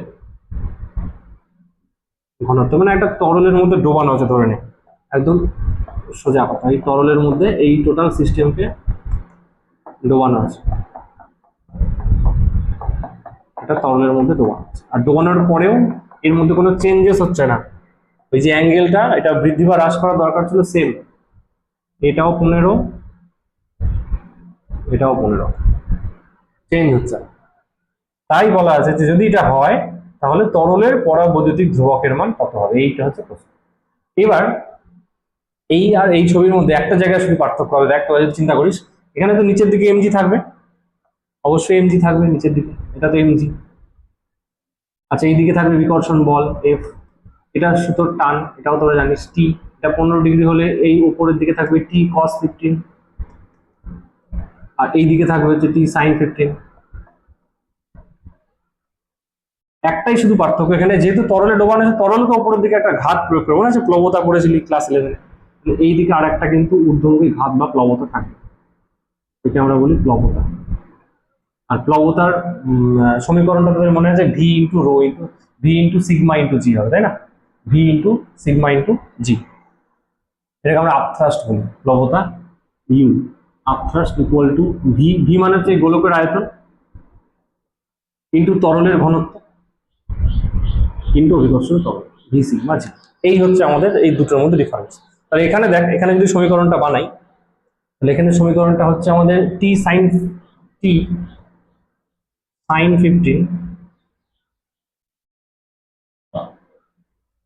টি সাইন 15 ইকুয়াল টু হচ্ছে আমাদের এফ, এফ মানে হচ্ছে ওই একই জিনিস, Q square by AB square, Q square by AB square, আর টি কস 15, এখানেই শুধু পার্থক্য, টি কস 15 প্লাস আপথ্রাস্ট মানে V sigma G equal to আমাদের হবে এমজি, এই জায়গাটাই শুধু পার্থক্য।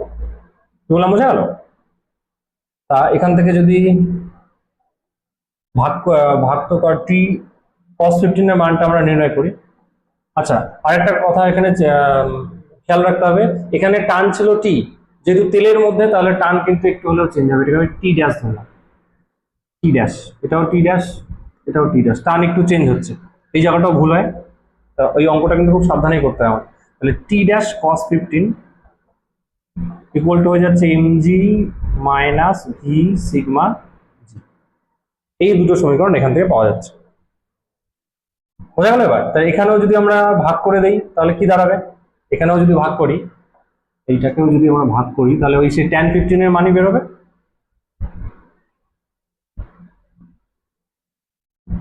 এখানেও যদি ভাগ করি তাহলে tan 15 ইকুয়াল টু সাইন মানে হচ্ছে কিউ স্কোয়ার বাই, এটা Q square by AB square, আর এটা ব্র্যাকেটে থাকবে MG minus V sigma G, MG minus V sigma G, বোঝা গেল? ব্যাস, এবার এই দুটোকে, এটাকে ইকুয়েশন নাম্বার 2 দিলাম, তো 1 আর 2 কম্পেয়ার করলে আমাদের উত্তর চলে আসবে, মানে দিস ইকুয়াল টু দিস হয়ে যাবে, তার মানে Q square by AB square, Q square by AB square cancel হয়ে গেল, যদি এদের কম্পেয়ার করিস এই পেজের মধ্যেই দেখাচ্ছে। এদের যদি কম্পেয়ার করিস তাহলে ফ্রম 1 ইন্টু 1 ও 2 হতে পাই কত হচ্ছে Q square by AB square, Q square by AB square cancel হয়ে গেল, ওখানে থাকছে 1 বাই ভি রো জি, আর এটা হয়ে যাচ্ছে 1 by M G minus V sigma G. তাহলে এখান থেকে দাঁড়াচ্ছে আমাদের কোনাকুনি গুণ করলে M G minus V sigma G equal to V rho G. বোঝা গেল? আচ্ছা, এখান থেকে আমাদের যেটা বার করতে হবে, হ্যাঁ আচ্ছা, এফ জিরোর মানটা আমরা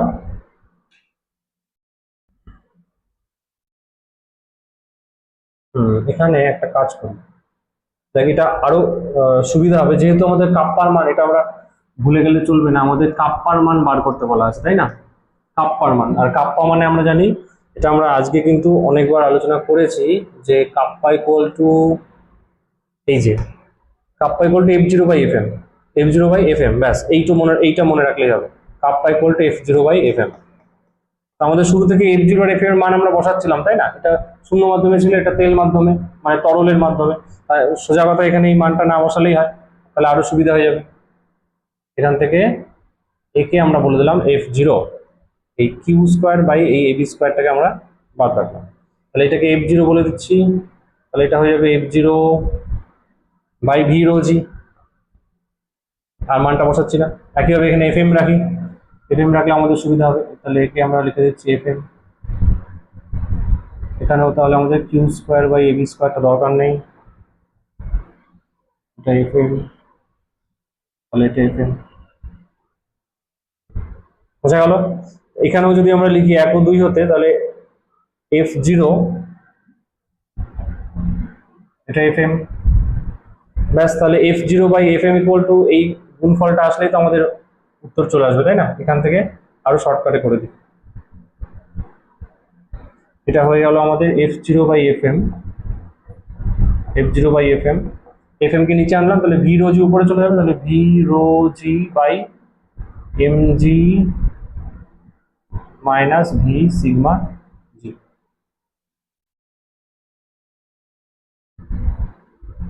বোঝা গেল?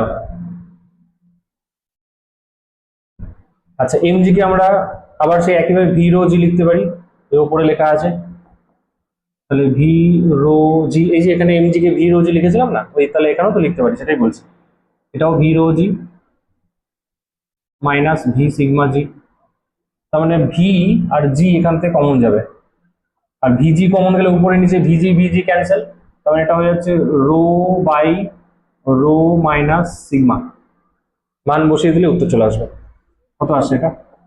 রো মানে হচ্ছে 1.6, 1.6, আর এটা হচ্ছে 1.6 মাইনাস 0.8, তার মানে 1.6 বাই 0.8, তাহলে 2 হচ্ছে কাপ্পা ইকুয়াল টু, যা আমাদের উত্তর চলে এলো, কিন্তু কাপ্পা ইকুয়াল টু হয়ে যাবে 2।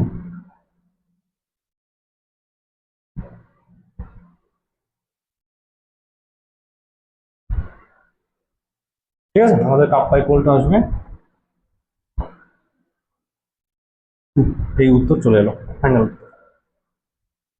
এই অঙ্কটা বলার উদ্দেশ্য, এখানে অনেকগুলো কনসেপ্ট আছে, সেগুলো মাঝখান থেকেও কোনো জায়গা থেকে অঙ্ক আসতে পারে, তো এই জায়গাটা কিন্তু প্রত্যেকে একটু দেখে রাখবে, ঠিক আছে?